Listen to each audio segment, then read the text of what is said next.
What's up, everybody? I guess we're carrying. Let's just carry this on. Gonna wait for everybody to show up. Let me quickly just post up the link here for everybody. I did post. Oh shit! I didn't give you guys the StreamYard link. My bad. My bad. Copy link. Just pop that there. There we go.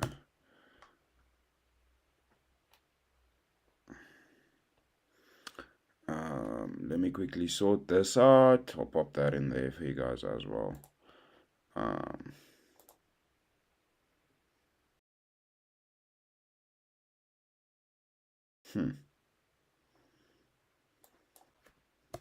Yeah, let's see. Let's quickly check if somebody's here. Okay, cool. Be with you guys now. I just want to quickly set everything up over here. What's up, everybody? Yaku, everybody. How's it going?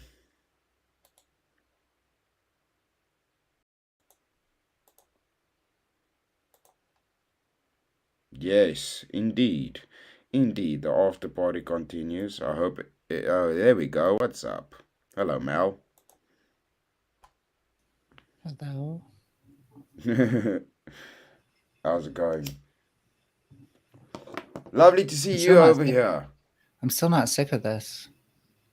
Yeah. I mean, there's good convos. There's good convos in between all of the spurging. I'm enjoying the humor as well. I will admit I'm not equipped to directly refute the Swedish study as well as I was when I first tried to know that stuff. It's all rusty. Yeah. The thing is, yeah, it's the problem it also gets into is a lot of these things that have to do with the mind. We had this discussion the other day as well. Become very complex, as in very hard to predict. Every case is almost a unique one. And at the end of the day, that's the problem. Whoops. Yeah. Especially because like if you try to go from something that's like based in the body or like genetics and then make predictions about behavior, it's virtually impossible. You can basically predict like what people are predisposed to, but you can't say like I know that you'll be, a very nice person based on this gene. Yeah, exactly. That's the problem. Yeah, there will never be a nice gene and a bad gene, or like, this guy's gonna murder some baby bunnies when he's like 4 years old. We can't really see that. And like the internalities are complex. Everything that's going on in like internally with us is complex because the brain is complex, and then externalities are complex, and really behavior is kind of like influenced by both of those things at the same time. So good luck like saying like finding an actual causal connection between X thing and behavior, without something else also being like, well, actually, I'm causal too. Yeah, but do you see that that's the thing why we are very opposed to one of the solutions that's being preferred being something that's not able to be reversed.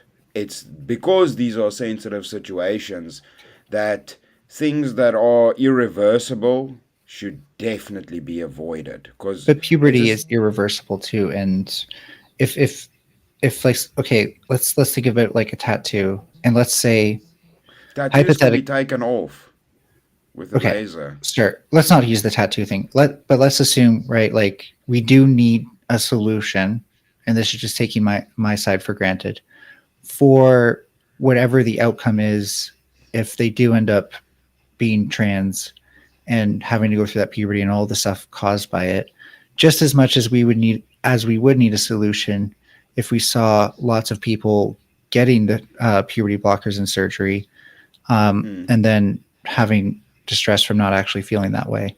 By the way, puberty blockers are mostly reversible. They're the things that are reversible are much greater than the things that are not. And like I know personally, like male to female, the biggest risk is breast development, and it's not ideal, but you can get a mastectomy if you really, you know, want to go back to being a guy. The thing is, yeah, the thing is, I'm not too worried about the breast thing. I don't think it's a good thing to like mutilate yourself, but because, like I said, I have a weird position on this because I have tattoos, I have stretchings, I've done body modification stuff, had tongue rings, had this shit, so I get it. But all of these things are reversible still. Those things can be reversed. You can put in new fake boobs. The problem is if you go down there and you start messing with the pipes, that shit can't be fucking put back. And those carry massive health risks. I mean, my ears get a little bit wonky, but I mean, you just clean them and it's fine. That's not like that cannot. And I can make these closed again. You stretch them, you leave them, they form a new wound and they close up and the problem's gone. But that can't be reversed. Okay, how often do you think people desist when they show like persistent and strong dysphoria? Because there's weak dysphoria and non-persistent, but particularly when we see persistent and strong dysphoria, how often would you expect people to like decide, nah, I'm not trans anymore? What percentage? The thing is, how would dude? That's the problem. What like kind of what I had with you in the whole pew pew thing was, dude. You have to understand. It becomes a problem when we keep appealing to the stats because the stats can be biased. That's what we were going through with those things, and then the person looking at these studies can interpret it in weird ways because sometimes things Well, don't correlate I, to I don't think that was really my question, though, Chris. yeah. But Okay, okay, let's ask it just again. I'll listen. Yeah. no. I, I actually, now that I think about it, I forgot what exactly it was, and I'm probably going to say it wrong again. What you're saying about the stats, like, do you really think like logic will always be able to get us to the conclusions that we need? Yes, in a way it can. It's obviously again, I will grant you this. Your determination of logic might not be logic, right? Because it can still be a perceiver issue. Well, I see this as logical, and then it's not, right? I understand that. I understand you could kind of say I'm doing something logical when you're not. I get that. But if we actually always the thing with logic is you would have to take yourself out of a bias firstly and look at things from a neutral standpoint. And that's why it's difficult sometimes being logical with things is actually truly taking any bias out of it when you look at things.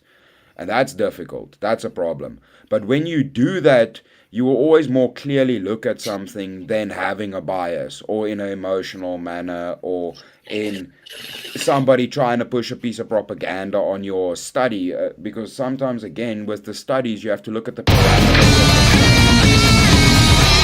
Sure. And I think a huge part of how these papers do that is something that in that literature, you'll even see them talking about how the people who wrote those papers, when they point out that you can't, stretch these results to mean more than they really do, that's them admitting, like, look, don't use these in favor of your bias. This is, limited data, essentially. Yeah. And that's why we need literature reviews that are unbiased. I'd agree there, and why I think for almost maybe not math, but almost anything else, if you have bias, yeah, it's going to affect things. And that's I the guess it thing, doesn't matter right? in art, So though. yeah, because the thing is, you could look at a study, right, and then say, well, this study is saying this, when it's not actually saying that, or the parameters are weird on this. And but But you're if kind of you don't, acting. Sorry, Chris, but you're kind of acting yeah, like there's no mechanisms in academia and in research to check people's biases, and there's plenty. yeah, but even I could read a study and think it's saying this thing, when it's not even a bias, it's a perceiver problem. When Sure, there's all sorts I'm of problems saying, you could yeah, have to study for sure. again, so if you go logical and don't do that, oh, I see what it's saying, but you actually go, what is this truly saying? How can I refute it? How can I say this makes sense? Now we're using logic. Yes, that would always be good to do. That's why I'm like, you kind of have to always try to be logical about things, more than just looking at the numbers. Again, because you could see through a bias, you could see through a bullshit study by using logic. Oh, for sure. And what more, even importantly, like just having good practice with critical thinking skills and political rhetoric, because half the time when I see a study that is biased, it uses a lot of loaded political language, whether it's from the left or the right. And I even avoid studies that confirm myself that feels like, okay, they're kind of narrating more than they're actually studying something. Yeah, yeah. But again, that's why I was saying firstly when we started it, it's like now you're dealing with such a difficult thing to study in the first place.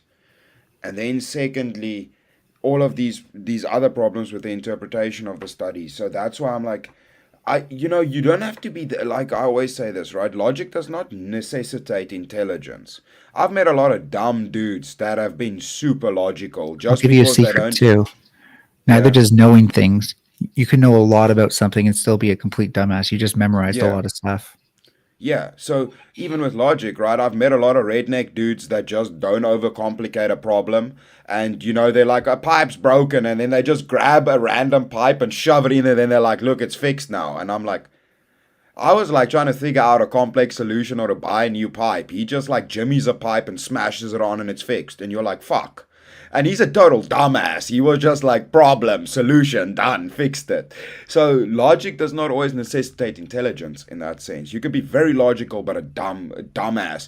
You're like, why are you standing on the roof? Because it's sunny up here. That's pretty fucking logical, but why the fuck you on the roof, dude? You can be a complete dumbass, but be very logical about why you're doing something. It's something you find in autism or in babies. Like I've found my little nieces busy eating a fucking rose. They're dumbasses. They're like 2 years old. I'm like, why are you eating a rose? They're like, cause it's pretty. I'm like, fuck, that is logical though. That's still logical. It is pretty. I can't deny the logic. They shouldn't be eating the fucking flower, but it is a pretty flower, right? That's a logical statement from a 2-year-old child that can barely speak. Well, I mean, the full statement would be I'm eating the rose because it's pretty. And then the next lot, like it's illogical because you don't eat everything that's pretty. Yeah. No, I mean, but do you It's understand what logical I'm to her, saying? though. Yeah. Yeah. But he's saying on With her in her logic, it functions. the cognitive level that the 2-year-old's on, though, is where Chris is trying to come from. No, I get Yeah. it. I get it. I Yeah, I was mean they're adopted. They're dumbass, but they understand the entailment of what they're doing, right? Or they Yeah, they they made a logical deduction about why am I shoving flour in my mouth because I like how it looks. yeah. And that's what's interesting about it because you would go, okay, well that's kind of logical in a way to that child, but I mean even the child's using logic and it's barely even a human and able to talk. So logic is a profound thing that I believe has helped us through why humans opposed to other animals are still here and why we're apex predators is because we don't just function off of instinct, we look what's logical. is logic supposed to give us a priori knowledge? I believe logic is a Mm, framework as to use our minds to its fullest capability. So So it's a it prism isn't? at which you look at the world through, right? Right. Okay, but can we yeah, and get it gives can we you. gain a priori knowledge from logic? What do you mean Well, with a priority knowledge? yeah, Knowledge that like is known before it's like actually encountered, if that makes sense. So you can come Yeah, to like math is a way to come to a priori knowledge. yeah, I you guess you, can. and genetic memory in a sense, right? Yeah, Yeah. James. Okay. You could Maybe probably. there You is, and could I just can't think of probably. any way at the moment. Yeah, Well, let's you could James probably go. guess, but you can't actually come to the knowledge of knowing exactly what's going to happen before it happens. You could have a lot, or you could come to a logical deduction and maybe sometimes get it right. Yes, and it also begs the question of do we know the knowledge, or do we have the capacity to discover Cover. the knowledge? I think it's Because more there's to there's two discover. fundamental differences in that. I think it Sure. leans more on the discover end of the knowledge based on certain things that have either happened in our past or maybe even in some sort of a level of instinct that you get from your ancestors, like past, far as some sort of a DNA connection. Okay, Maybe. let me ask it this way. Does the logic that the universe supposedly follows, does every object in the universe follow logic? Like could we possibly say this is some sort of Yes. force, or is it more that like there is order to the universe and we describe it as logic? Yeah, so Well, but something being orderly would mean it's logical, right? logical. Well, Yeah. reality not necessarily, because then Um. you Order wouldn't. would require a logic to be a thing, right? But Yeah.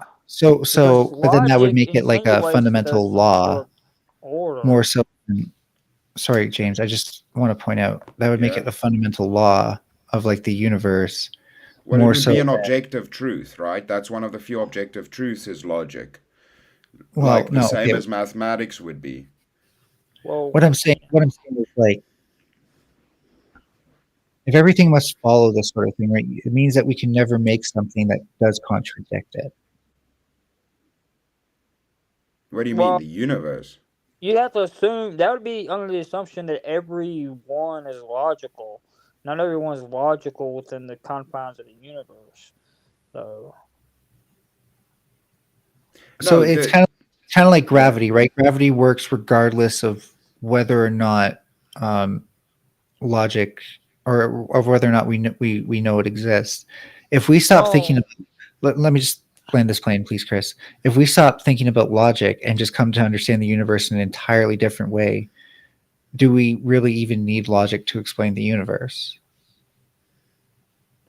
Well, then again, your it's kind of it begs the question: do we even need to understand how the universe works? You don't. You can live a beautiful life without ever needing to know fuck all about how the world or the universe or any of it works. You could have a lovely life. You don't. It doesn't even require us knowing how it works. Yeah. So okay, I guess what I'm ultimately asking in a less yeah, circular I way. mean, Sorry about that. Is do there we are need definitely logic outliers, those Ignorance is who. bliss, right? now? But I mean, there I are guess outliers to those who think they need to know how the universe works in order to live a wonderful life. I think there are outliers, but the outliers are not necessarily the general rule, though. Generally, people can live a life without knowing how the Yeah. world works.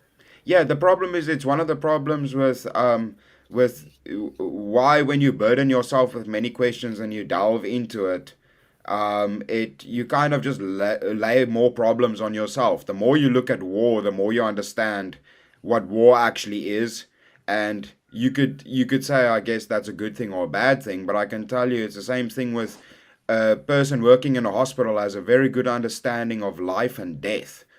Is that a good thing? Is that a bad thing? But not doing that job and being a gardener is way better for your mental health at the end of the day. You don't have to be right there with life and death every day.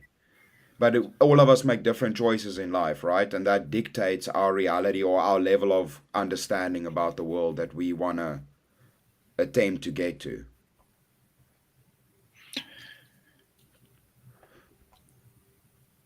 I Does that I make I almost think though that we could get there just from like empiricism alone.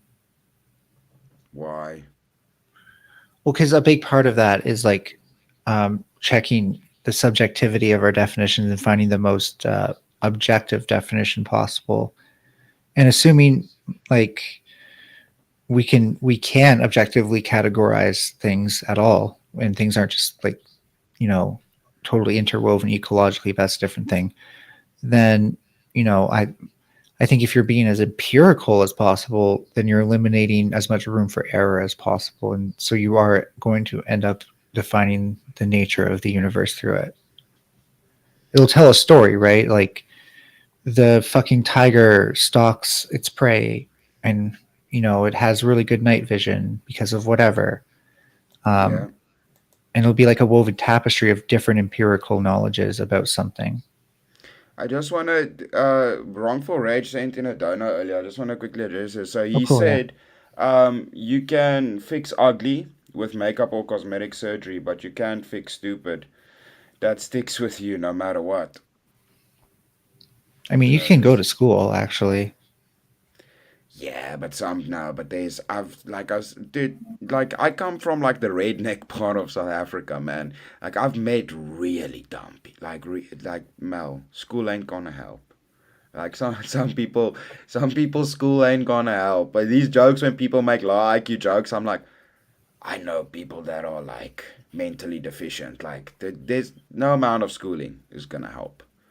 Well, You yeah, okay. just So people have disabilities. I'm not going to detract from that, but I don't yeah think that I I only understand intelligence actually as being something that's either kind of neutral, like you're not intelligent, but you're like I don't agree people are intrinsically stupid. I think that they can learn a lot. Anyone can learn a lot, but how yeah well you can like conceptualize that information or like run a model through your head based on what you've learned has more. That's the kind of like higher level talent you could say that more intelligent people have, because it turns out one of the best ways to predict someone's intelligence would be to actually measure their neural entropy, which kind of tells us But how how the many fuck different. would you? But how would they do that though? It turns out you can do it with the MRI. So, but how? In the MRI, you're not able to move. So how are they testing your intelligence while being in the MRI? Okay, maybe I shouldn't have brought this up. This I'll admit that the science behind this is a bit over my Yeah, head. yeah. Because the problem is you can't move in an MRI. I know how they work. That's also Well, no, you you can't wouldn't have need to any. move to measure neural entropy, though. No, for sure. But what are you, like? You are you thinking? Is there some kind of how are they? What you have to be doing something, right? Or are you just lying Okay, there? so I have an intention to understand this at some point. In fact, it's really opened up a lot of holes in my understanding of neuroscience that makes me want to get right back into it. Um, but I, from what I understand, it's really good at measuring how many different potential um, brain states you could have, and basically, like if you go from one brain state to the next, they can kind of be like, okay, there are this many different states in between, and and so they're actually also able to use that to say like, okay, you're in this brain state, which brain states are you more likely to go to? But that's kind of different than the intelligence thing, so kind of forget I said that. Yeah, but that's the problem. When it comes to intelligence, actually testing intelligence, again, it's the same thing with the whole saying, somebody who's stupid, but I Oh, kind you of mean what say did they that in a compare it joking. to? Like how Well, did they find intelligent people to compare to like less intelligent people, quote unquote? yeah, well, it's that whole, the surface area argument of it will be the book smarts versus street smarts, and then we can delve into like the deeper meaning of what that means. But at the core of how are they actually doing these intelligence tests?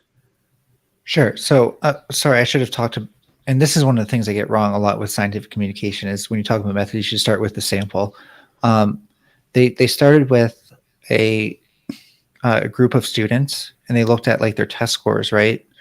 And they said, okay, anyone who's not like really good test score wise or really bad, we're not going to like include them in this because we want as huge of a difference between what what we can use, what we can best use to measure intelligence without having to define it in a particular way. Um, and then they did the NMRIs, and I don't exactly. It's very complicated how they go from the MRI images to like this is the amount of neural entropy. Um, it is really complicated. So, Yeah, but why are they using entropy in that phrase of neural entropy? What does that mean? Is it speaking about oh, because your we're dealing with the nonlinear like the your systems. ceiling? Is Why So that MRI? so you understand that like the brain has multiple parts, and those part and like yeah? a neuron can be in like different states, right? Yeah, but it feels unnecessary. Why is entropy used in that statement or in that phrasing of the tests?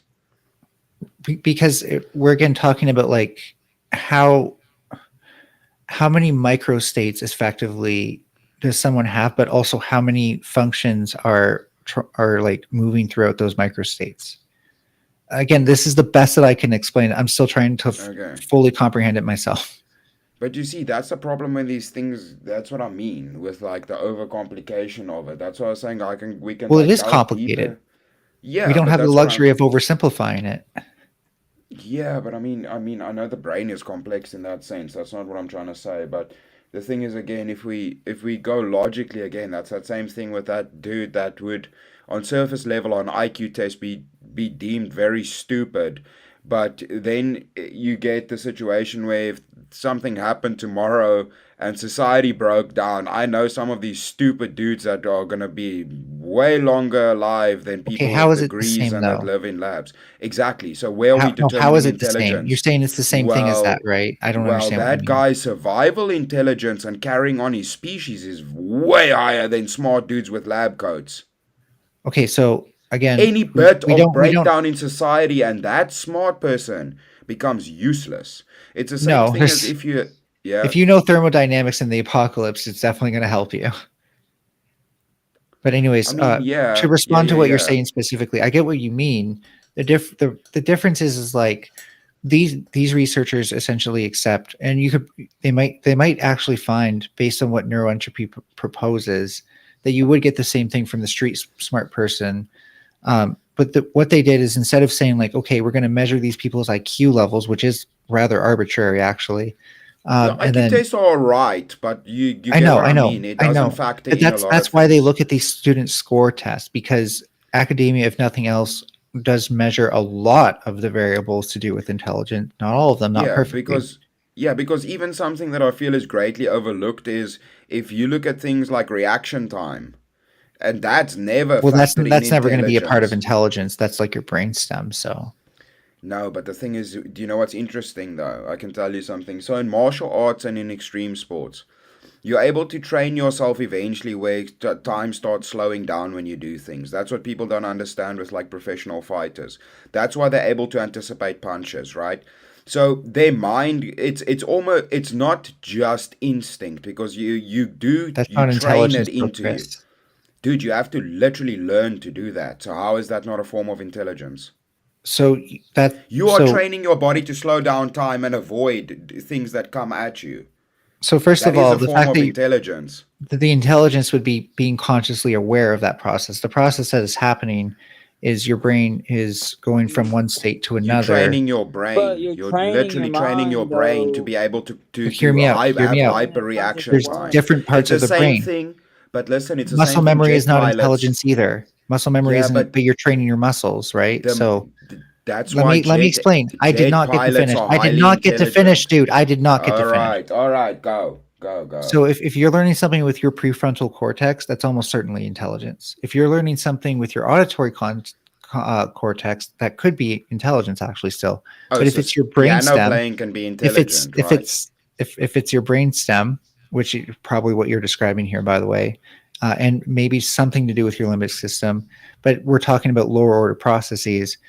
Those that's like literally what some people call your reptilian brain. It has no facilities for intelligence. It is trying to respond to its environment and internals as well as it can and maintain homeostasis. And what you've done is you said, okay, I'm in an environment now where we need to offset some of that homeostasis so we can perform fight or flight. So this would again come back to norepinephrine, cortisol, and adrenaline.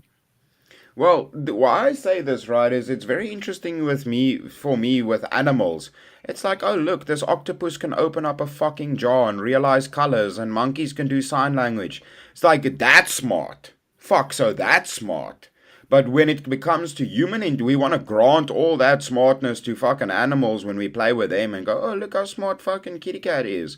But as soon as we get to humans now and then, there's logical things that lead to intelligence and brain training. The same thing, like you would not discount music, that capability, and there's a Well, lot of yeah, things that you music, you have wouldn't to know a lot of discount. things about it.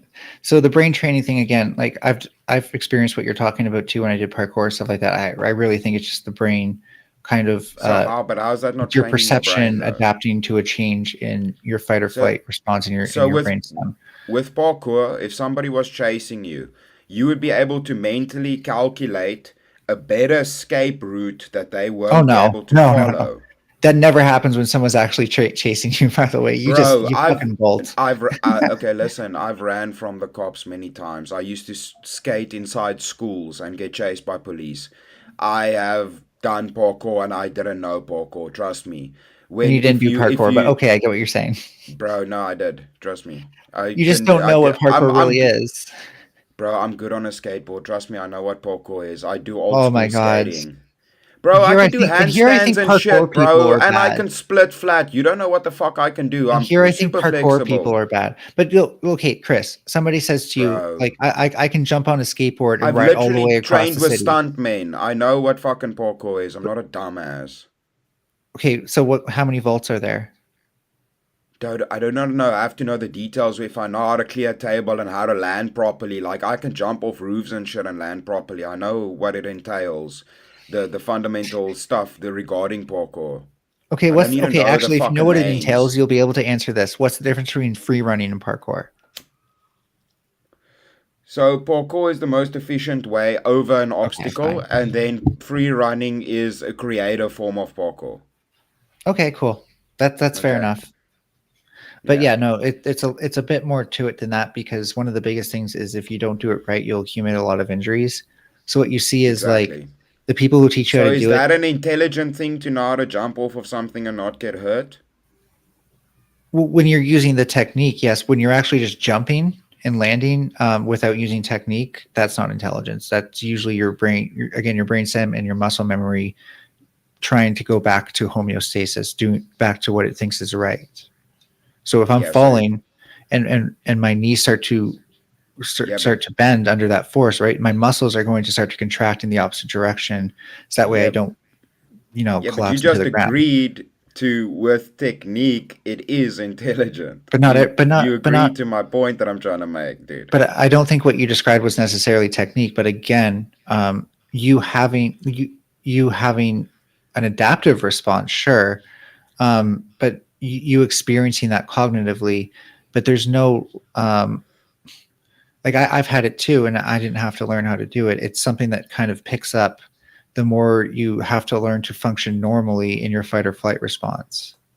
Yeah, so if you're better at fight or flight and you don't freeze, does that Well, I still freeze. you yeah, I mean, but the thing is, again, that's what I was alluding to with the stupid person. Fight or flight, or if you look at animals in the wild, there's a reason humans struggle to hunt animals because their instinct protects them. And in a way, that is a form of intelligence because they're submersed in it and they train themselves how to run down hills, how to get up hills, how to smell shit. I do grant that that is intelligence, right? I So don't. the thing You is, touched on we something with can. the octopus, by the way. The octopus might be using its instinct to get into the jar, but it's using extra facilities that go beyond instinct to problem solve. Yes, but like I said, I do grant problem solving a form of intelligence. I think I just it's don't think they're close even at all to even fucking stupid humans. I mean, stupid humans can do everything that animals do, dude, and well, way stupid. more shit. Well, here's the thing: is like even I would say problem solving is probably one of the most basic functions that I would assign to intelligence. But even stupid people tend to be able to do more than animals, like problem solving and stuff like that. They may not always use their rational brains, but they still have the capacity to use a rational brain if they try to. And that's the thing is, I But think what? maybe you're confusing like when cultures, especially, I don't know how first world or developed your nation is considered to be, but um, in first world nations, you can get really complacent. And then like, it's like, okay, well, I work my job and I'm married, so I don't need to do no learning because I'm fulfilling God's will. Sorry, James, I just realized that accent might was kind of, I'm sorry, James. But James, I'm sorry. listen, Please forgive no, me. but Oh, no, you're trying James to is be. What fine. was you trying to be Southern? I was thinking like Arkansas, and I don't even know if you're from there or Look, not. James Arkansas. I'm comes from in. James Virginia. comes in so smooth. How can you make fun of that? You were like making fun. James is like, me because I'm Mississippi. southern. No, he said it so cool. He's like, because I'm southern. He's so fucking smooth. Why are you dissing on James's accent? I think it's I smooth did as shit. not. Sounds I did like not. James constantly sipping on You whiskey. said I do sound rednecks. like You I said come rednecks. And so that was my prompt. from the Sorry, go ahead, deep James. south for some reason. People keep telling me I sound like I'm from the deep south when I'm not even from the deep south. You Like do. I'm from Virginia. Like how do I sound like No, I'm that from the makes sense deep actually. south? That's basically deep south. No. Virginia is barely getting into the south. The Mason-Dixie lines in Virginia. Well, yeah, weren't you part of the Confederation? Yeah, we were part of the Confederation, but we're not Oh deep my god, I get this south mixed up. though. Is the Confederation the South or the North? The South, the Right. Okay. Confederates Good. are the South. And the Union's the North. Virginia, Okay. North Carolina, South Carolina, Georgia, Louisiana, Texas, Tennessee, I think Florida, yeah, Florida as well, yeah, and then shoot, I think I got all the states that were in the Oh, So Confederacy. by the way, Chris, I thought yeah, of a way to put it. Oh, Like Mississippi and um, Mississippi and what was the other one? And one down south. I can't remember. Kansas. No, I don't I'm know. thinking about Kansas. M1. I don't think. I don't think Kansas was formed yet. New That Mexico or Arizona? well, I don't. I think New Mexico and Arizona were not formed yet at that Damn it. point either. So bad with history. Because I'm literally California was disabled against barely learning formed history. at that point. I think. Chris, I thought of a way to put it, which is that like we can make a robot that does a lot of things and seems intelligent, right? But at the end of the day, it's actually Oh, using my bad, facilities. Ryan. I thought the Mason-Dixon line started in Virginia. Um, the reality of it, like these robots are using linear programming and processing skills, which cannot approach intelligence in their power to do things that start to appear intelligence. And yeah, so for me, intelligence is whatever we essentially can't do with like things like controlled feedback loops and memory tables and stuff like that, where like you either have to like for the memory tables, you either have to induce that knowledge through learning or yeah. something.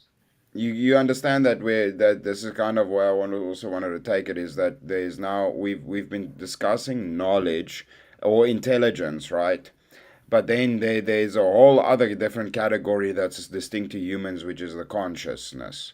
So yes, machines can appear intelligent, animals can appear intelligent, but my main point was again with regards to even like guys that dive deep underwater. That is a form of intelligence because it's training of your mind and body to understand breathing patterns, how you swim. All of that should be granted as intelligent because it's basically you making yourself into a superhuman by training, right? So that would still count as study, as in you study martial arts. So it is a form of intelligence.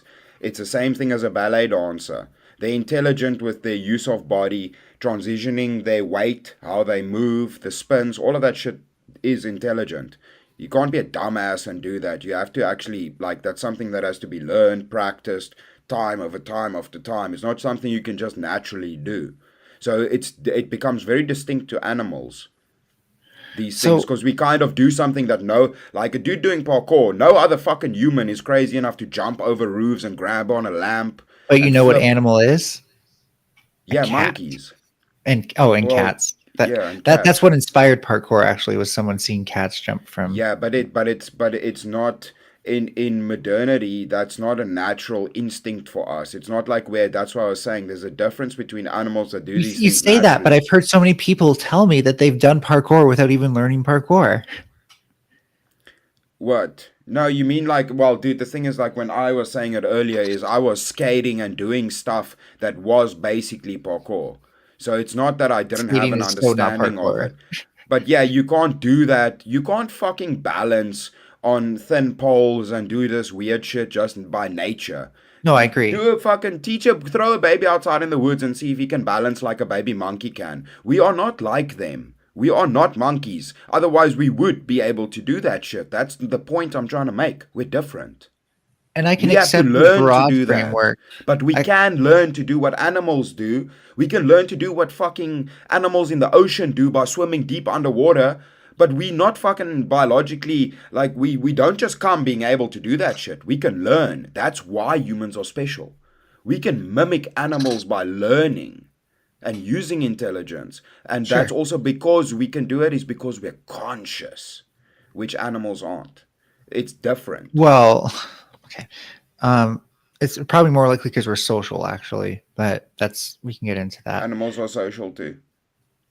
right, but And we're lions play with each other, monkeys play with each other, they're right. We would social. call like ants like eusocial. We would call humans hypersocial, and there's a reason for that. But again, we'll get into that. Um, when it comes to like your broad definition of intelligence, I can't say it doesn't work. If that is what to you the range of intelligence means, then sure. I would think of it as being slightly higher order processes where you also kind of have to um, with your own cognition and memory recall your learning later on and use that towards problem solving and not just like repeating an action that you've practiced a lot. For example, that's not to say like dancers aren't intelligent, but that's more of like I want to say somatic, but I mean like an intelligence of the body rather than an intelligence of the mind. Yeah. Well, but that's what I'm trying to say, dude. If you train your body to do something that requires intelligence to learn something, that is still a form of intelligence, right? It's the same thing with, A form. um, I don't consider it the yes. same as like mental intelligence because mental intelligence actually processes information. Okay, so if again, like I say, in a life or death situation, if a dude is able to accurately assess the situation and not end his life, I would say he's more intelligent than the guy that's helpless and can't defend his life because he's trained to do so and it's a learned skill, right? Yeah, all things He else doesn't equal, just sure. flail around like a dumbass. So on him being able to actually survive and function in that situation, I would say he's smarter than the dude that did nothing and crawled into a bowl and got his ass beat. I mean, that could just mean that they have the person who crawled into the ball just has higher levels of norepinephrine and epinephrine uh, ready to fire off in their receptors and more receptors for it as well. Um, you don't necessarily have to be more or less intelligent to have those different outcomes. Yeah. So, but do you see what I'm saying? The thing is, though, most of the times, if you watch humans and their instincts, especially when they're younger, or even like people in the forest and stuff, if you watch like more tribal people that aren't as tuned to modernity, you can see clear distinctions between us and animals, dude. It's like it's very obvious that there's clear distinctions, and the level of intelligence and consciousness, like in a way animals are self-aware, so I'll take that back. They are in a way conscious, but it's not the Yeah. same as humans. They're not So yeah, certain introspective. animals, for example, have passed the mirror test where they show that they Yeah. can recognize themselves in the mirror versus others. However, no animals have been able to demonstrate capacity to have theory of mind, which essentially Yes. means that you can imagine what is going on in someone else's mind based on sympathetic cues. Yeah. So yes, but that again is the clear difference between us, and it's Yeah, a crucial thing with our intelligence. So again, so that's kind of where we started it with but the animals can chat suppress of their instincts, right? They can also learn to no. suppress their instincts. Well, when we train a dog, that's what they learn to do a lot of the time. No, well, that's fear, right? So they don't really suppress it. They're scared of the outcome. Well, no, they're actually usually seeking a reward, which is also a lot of the reason why we learn things. Well, yeah, fear or reward. That's usually the reward system for animal. They would deduce. They just deduce good idea, bad idea. That's But you about could it. also say that the dancer does their things. The body of the dancer does everything properly because it's learned that's not how to have negative outcomes like falling and hurting yourself. Yeah, but again, the determination of the human and the animal is different in the sense of I would say how that the that is done. instincts of human and animal are very similar. The higher order conscious processes are what differ. No, well, I would say Uh, humans every day restrict their instincts, and animals don't restrict their instincts. You know what's funny? Human babies are less smart by your metric than a baby pig. A baby pig will approach a ledge and immediately recognize, like, I probably don't want to fall off of that. And the way they test this is with glass, by the way, so that way they don't actually fall off the ledge. But then they also let a baby approach the ledge, and they don't give a fuck. They need to learn eventually, they're hopefully safely, that you can fall off a ledge. Well, that's the thing. I don't see it that way, right? So I never said No, that the was a level of study in. that was done on Yeah, like the but difference. We know that to be true. No, I hear what you're saying, but what I'm telling you is I don't grant that in the same way. So I wouldn't say a pig because it can run quicker or walk fast or any of this, or a monkey that can walk on a thin branch and a human can't. I wouldn't say that thing's more intelligent. Again, that's why we're different. The consciousness and the introspection of humans is at a different capacity than animals. That's why still on if you have to do it in a hierarchy, yes, the baby would be way of higher intelligence, value, every metric than what an animal would ever be. There's no, you So can't even compare again, it. Yeah, because a That's baby. this is why I don't think you can use instinct as a metric. Sorry, James, I know you want to get in here, but Yeah, I think I can wrap this up. I don't think you should use instinct as a metric for this because, again, by that metric, pigs are born smarter than babies since they have the ability to recognize that's cognition, allege, and avoid it, to know to avoid it instinctually, whereas a baby does not. Well, you can't really use instinct because humans don't have instinct I or agree. conscious That's what I'm trying to being. tell him. That's what I'm trying to tell him, James. But the thing is though, you can't even compare an animal and a human though, male at the same time. You Well, can't compare with these humans and things we can, animals. right? Because we can say like who can avoid a ledge. That's the question, and then we're going to compare different Well, species. well, a human can avoid a ledge. They're consciously aware. I mean, No, a human baby will. granted, Okay, James, if you've ever raised a child, and I've been well, if around you're plenty of talking about a babies, baby, they the will thing they is will though, totally fall off of ledges. They have no idea they exist. yeah, yeah, baby but the animals fall off baby ledges is all the not time. fully consciously aware Well, I'm just though, saying as pigs don't. Baby the pigs are full aware of grown ledges and human Yo, definitely being to avoid is them. though. A hey, baby's not fully consciously aware though yet. It's not been trained and raised up yet. But then arguably still the baby pig would be more consciously aware than that baby. no, it No, wouldn't. no. The pig has instinct. But again, you're It's not it's getting like it. it's So the thing built is, in instincts, like it's built in mechanism where the pig knows better instinctively. I mean, yeah, and granted, you, humans have some level of Knows better. instinct because we do react a certain way when it comes to fight or flight. We're the fight or flight, so there's some level of instinct when it comes to We're being in very a high instinctual, it stress turns out. situation, like getting attacked by another human being. But typically, we're consciously aware that where we can think things out. And Um, that's where I think the intelligence is the conscious awareness of things, the cognition and our ability to turn cognition into like abstract thinking, for example, so, but things then, that so animals yours, can't do. okay, so you're saying then, if I'm hearing you, so you're basically saying, okay, well, with the pigs and stuff, they would then technically be more intelligent than babies, right? As like Based on your newborn definition. children. if they're No, more, well, I told you that's not what I'm saying. I didn't say that.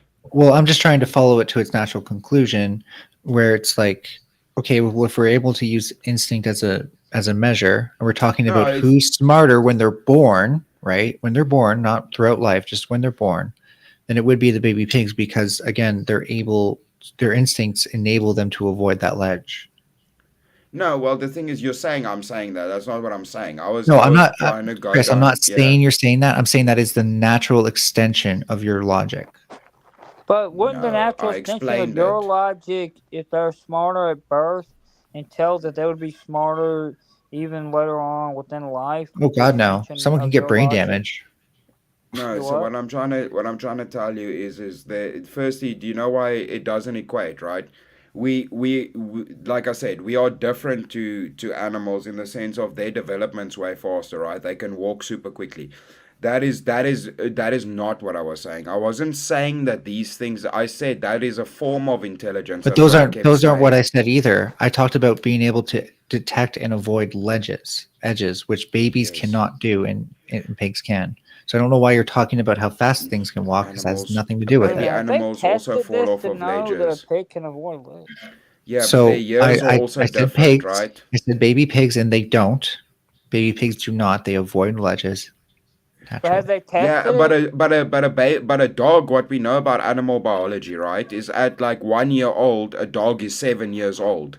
So that's why Oh I'm no, telling we're you they talking about like develop newly quicker. born as soon as they can crawl or walk. Yes, dude, but if a year is 7, a day is 7. Do you understand how that factors And in? you And understand toddlers pigs can start also walk at like 1 year old. and you understand that pigs probably start walking proportionally even earlier than babies start crawling, even when you Yeah, do that, but even when that you doesn't factor mean that they're in. more intelligent. Again, that's what I'm trying to tell you. That's No, not what I but was saying. but That's what by you but were by you saying. by your broad definition, where even instinct counts as intelligence, No. then the pig well, you did say I that said it's a earlier. form of intelligence, and why instinct in humans, especially these weird things like It's parkour exact. that we do, is because it's a learned thing that mimics instinct.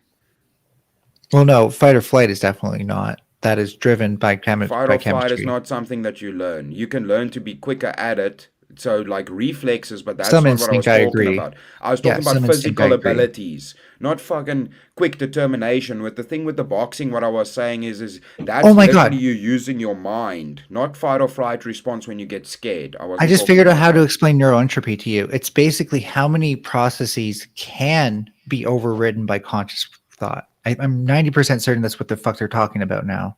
I really want to like get good though. Yeah. Okay. No, I hear you. Okay, so it's what at basically it's like their processing capacity. Is that what you're trying to Yeah, say? well, think of it this way: what I was describing about the pig and the baby would have more neural entropy because then it's also more likely to learn this ledge is okay to approach and climb over, but this ledge is not. Yeah. So, yeah, I hear you. So that's what I'm saying. Are you making that argument? Because I'm not. I'm explaining my point, right? Oh no, I just realized a really good way to explain neural entropy if I'm right is all. So I just got really excited. I'm sorry. Okay, but again, so do you favor the intelligence then higher in like younger animals as opposed to baby humans? Oh no, because I don't consider instinct to actually be a metric. Okay, but are you saying what? But wouldn't then that entail you saying? Well, you kind of say like that's why I was alluding that I wasn't saying that, but that their instinct basically gives them more rate of survival. So technically, they're more intelligent than a baby human would be because we have to look after it. Okay, wait. So rate of survival gives us intelligent now? No, that's what I was asking you, right? Oh, So sorry. are you taking that as a metric by saying that they have No. better instincts and stuff and are quicker to develop? That obviously that gives them the higher intelligence advantage over baby humans. Oh no, just that they have better cognitive processes, it seems, than a baby would, and like a priori knowledge, like to not, uh, go headfirst off of a cliff. So, but do you think that would have been then? So, but isn't that then a biological advantage that they have that we don't? Well, yeah, when they're babies, yeah, they do survive a lot more than human babies who are left unattended to. So now that's very interesting. Why Aside are from when we like if they're weaning and they still need their parent to feed, obviously they can't survive on their own. okay? So why are we the apex predator then on this Well, planet? that's what I was trying to explain. Is like I think If the because neural if entropy. evolution would dictate then that the best and the strongest and the best mutations and all of this, then why do these shit monkeys that develop slower than all the other animals control this planet? That's Oh, weird. because fitness favors intelligence because you can use intelligence to solve problems you couldn't solve before you were intelligent. So natural Fitness Really? selection. favors intelligence. That doesn't make any sense.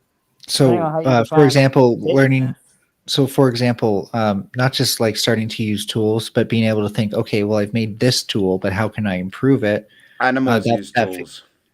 right. And I just said we don't just make use tools, right? We think about like better ways to make them better, right?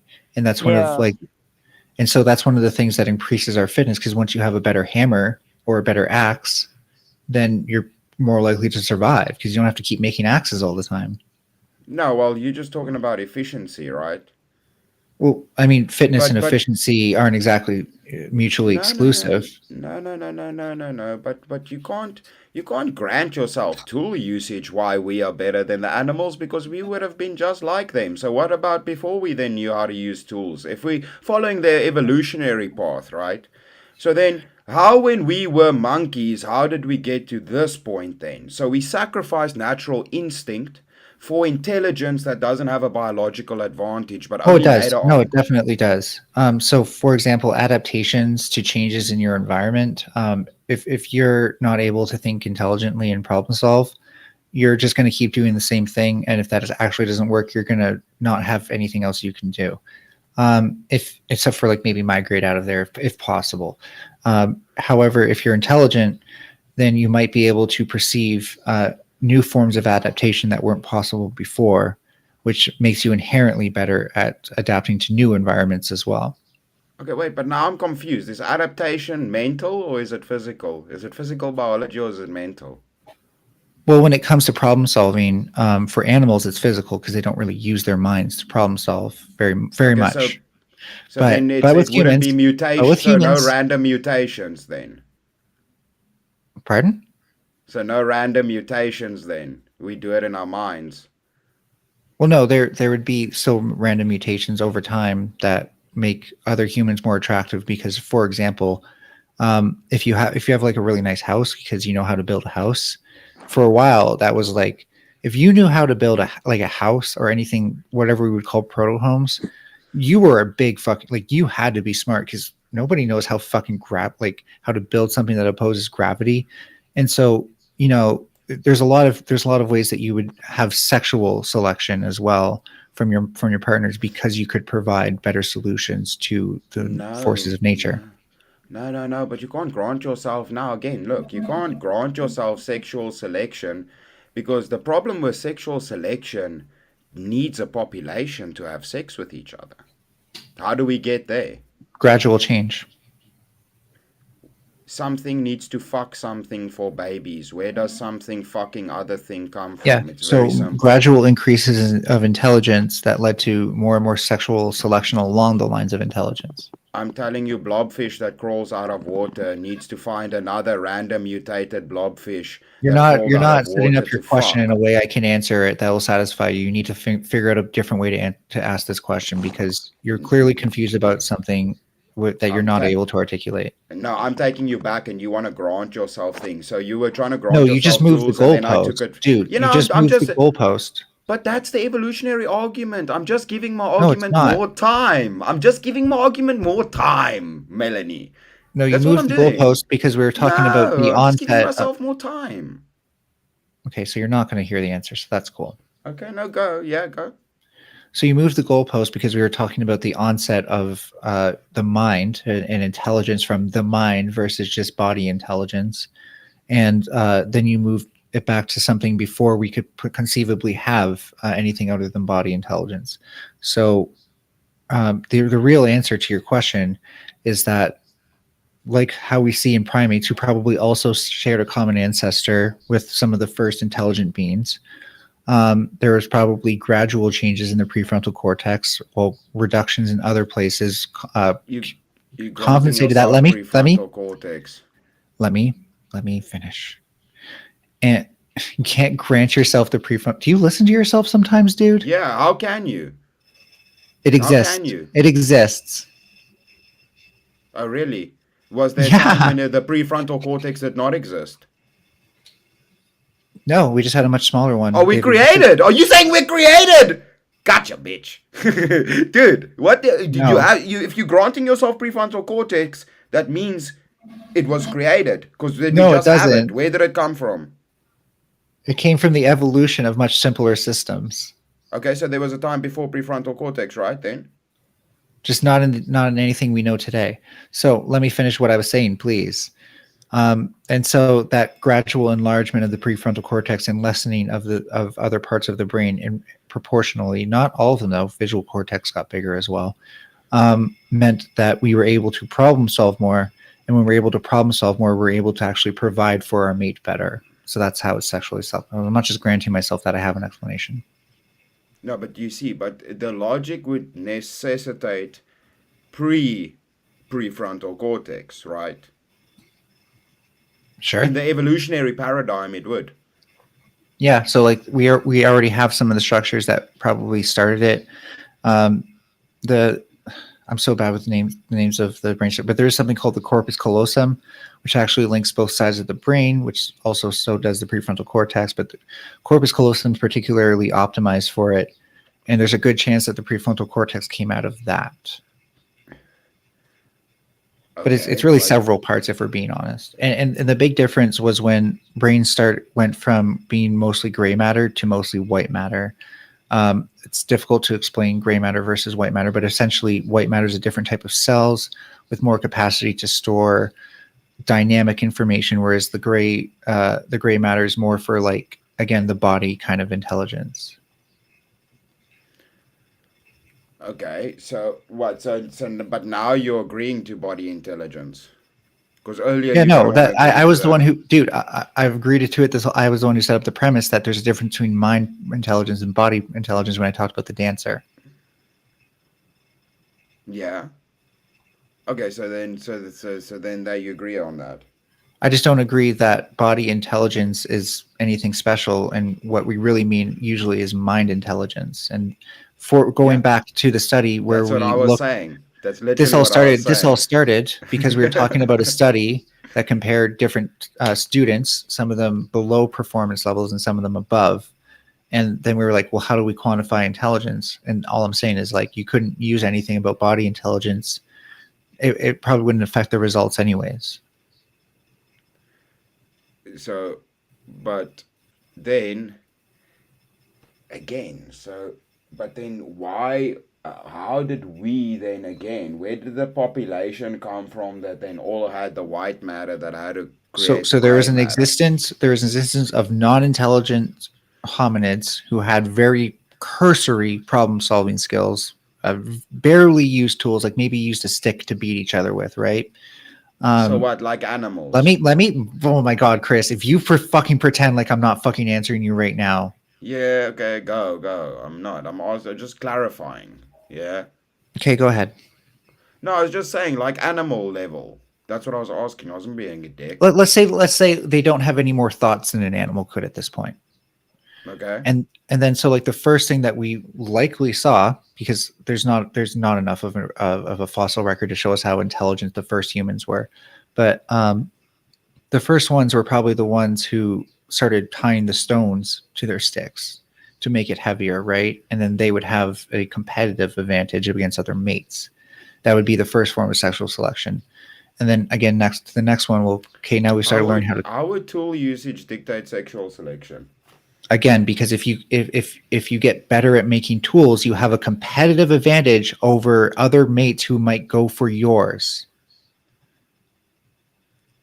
So what? The fence is the sexual selection. No, again, okay, we went from beating each other with sticks, just with body intelligence, not even thinking I'm going to beat someone with a stick, just doing it, right? To, Mm-hmm. okay, I want a better stick.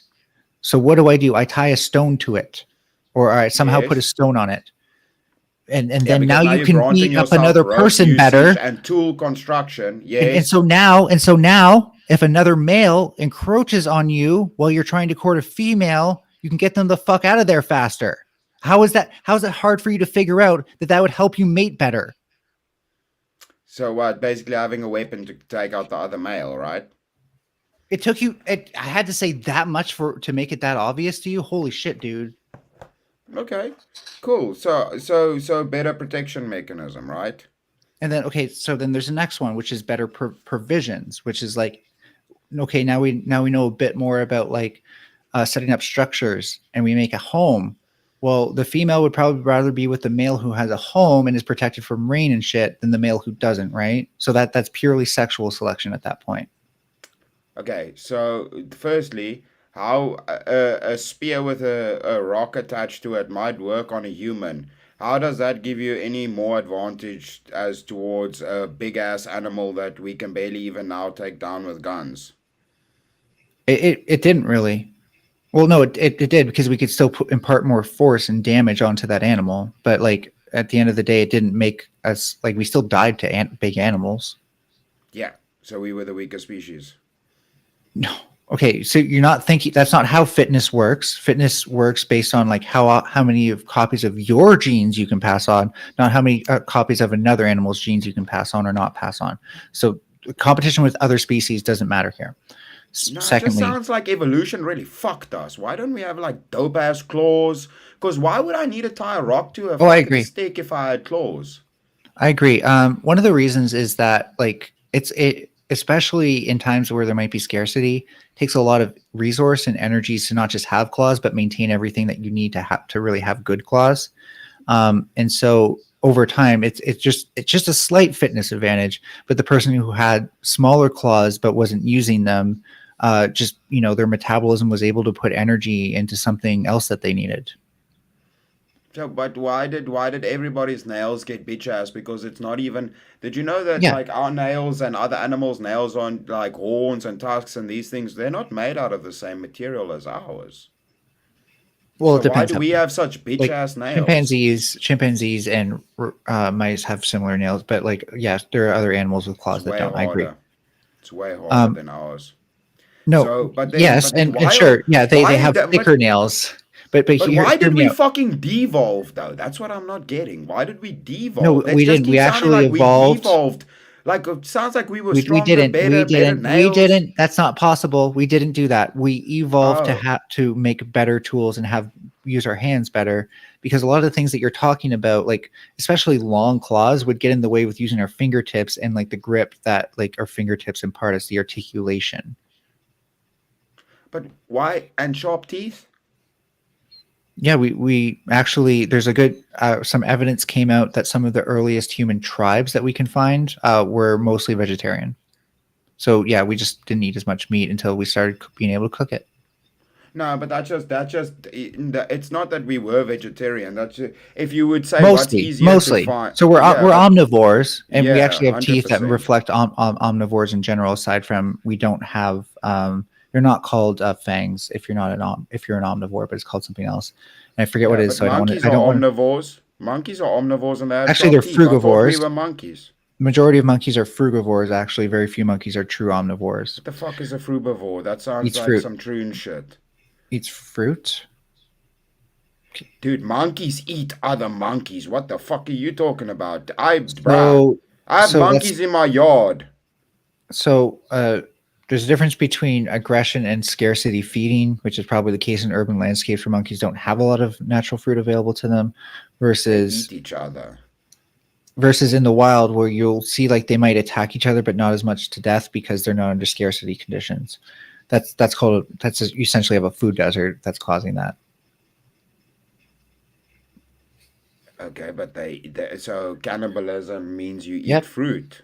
How are No, it you how, doesn't. how are you making I'm not. I'm explaining to wouldn't you that that they've changed their diet. Okay, Chris, I'm going to put this in the most basic terms possible, right? Monkey stopped eating same thing. Monkey ran out of thing. Monkey found something else to eat.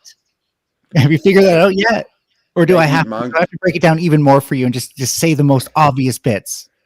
Yeah, baboons are omnivores and most monkeys are omnivores. They eat whatever the fuck they can find, and even if there's fruit, they still eat other monkeys, Mel. So omnivore is not the same thing as cannibal for one thing, Monkeys like eating meat, dude. It's very simple. and the Same fact as that chickens. they have fangs is because the majority of them are frugivores. So again, you can say that they're omnivorous monkeys. I'm not disagreeing. I said them. I've been I saying the thought sharp majority of them teeth are this whole are. time. Earlier you said sharp teeth are for carnivores, and then you said we're omnivores, and now So you're granting that monkeys are omnivores. fangs are what we call the sharp teeth that carnivores have. I forget what we call the ones that omnivores have, and frugivores specifically have their own set as well. If you knew Monkeys' anything about teeth. evolutionary history, that would actually be kind of fucking obvious because it talks about that in every fucking textbook about it. Do you think a monkey's teeth look like your teeth? No, because again, the majority of their common ancestors were frugivores. We Do you are the know what majority of our animals' common teeth? ancestors were omnivores. Do We you don't know. know? We don't know why we lost our fangs, but it probably has to do with us talking a lot. Do you know that What did I just monkeys have say? What did I sharp just say? Why teeth do similar scientists to think we lost our fangs? carnivores? What did I just say? Why do scientists think we lost our fangs? Yeah, monkeys yell too and make a What did lot I of just noise. No, I didn't say yell. I said we talk. We use our neuro-linguistic brains a lot. We need to Yeah, be so able to why would articulate a lot of different talking vowels and be able and to use our tongue yelling and between our teeth.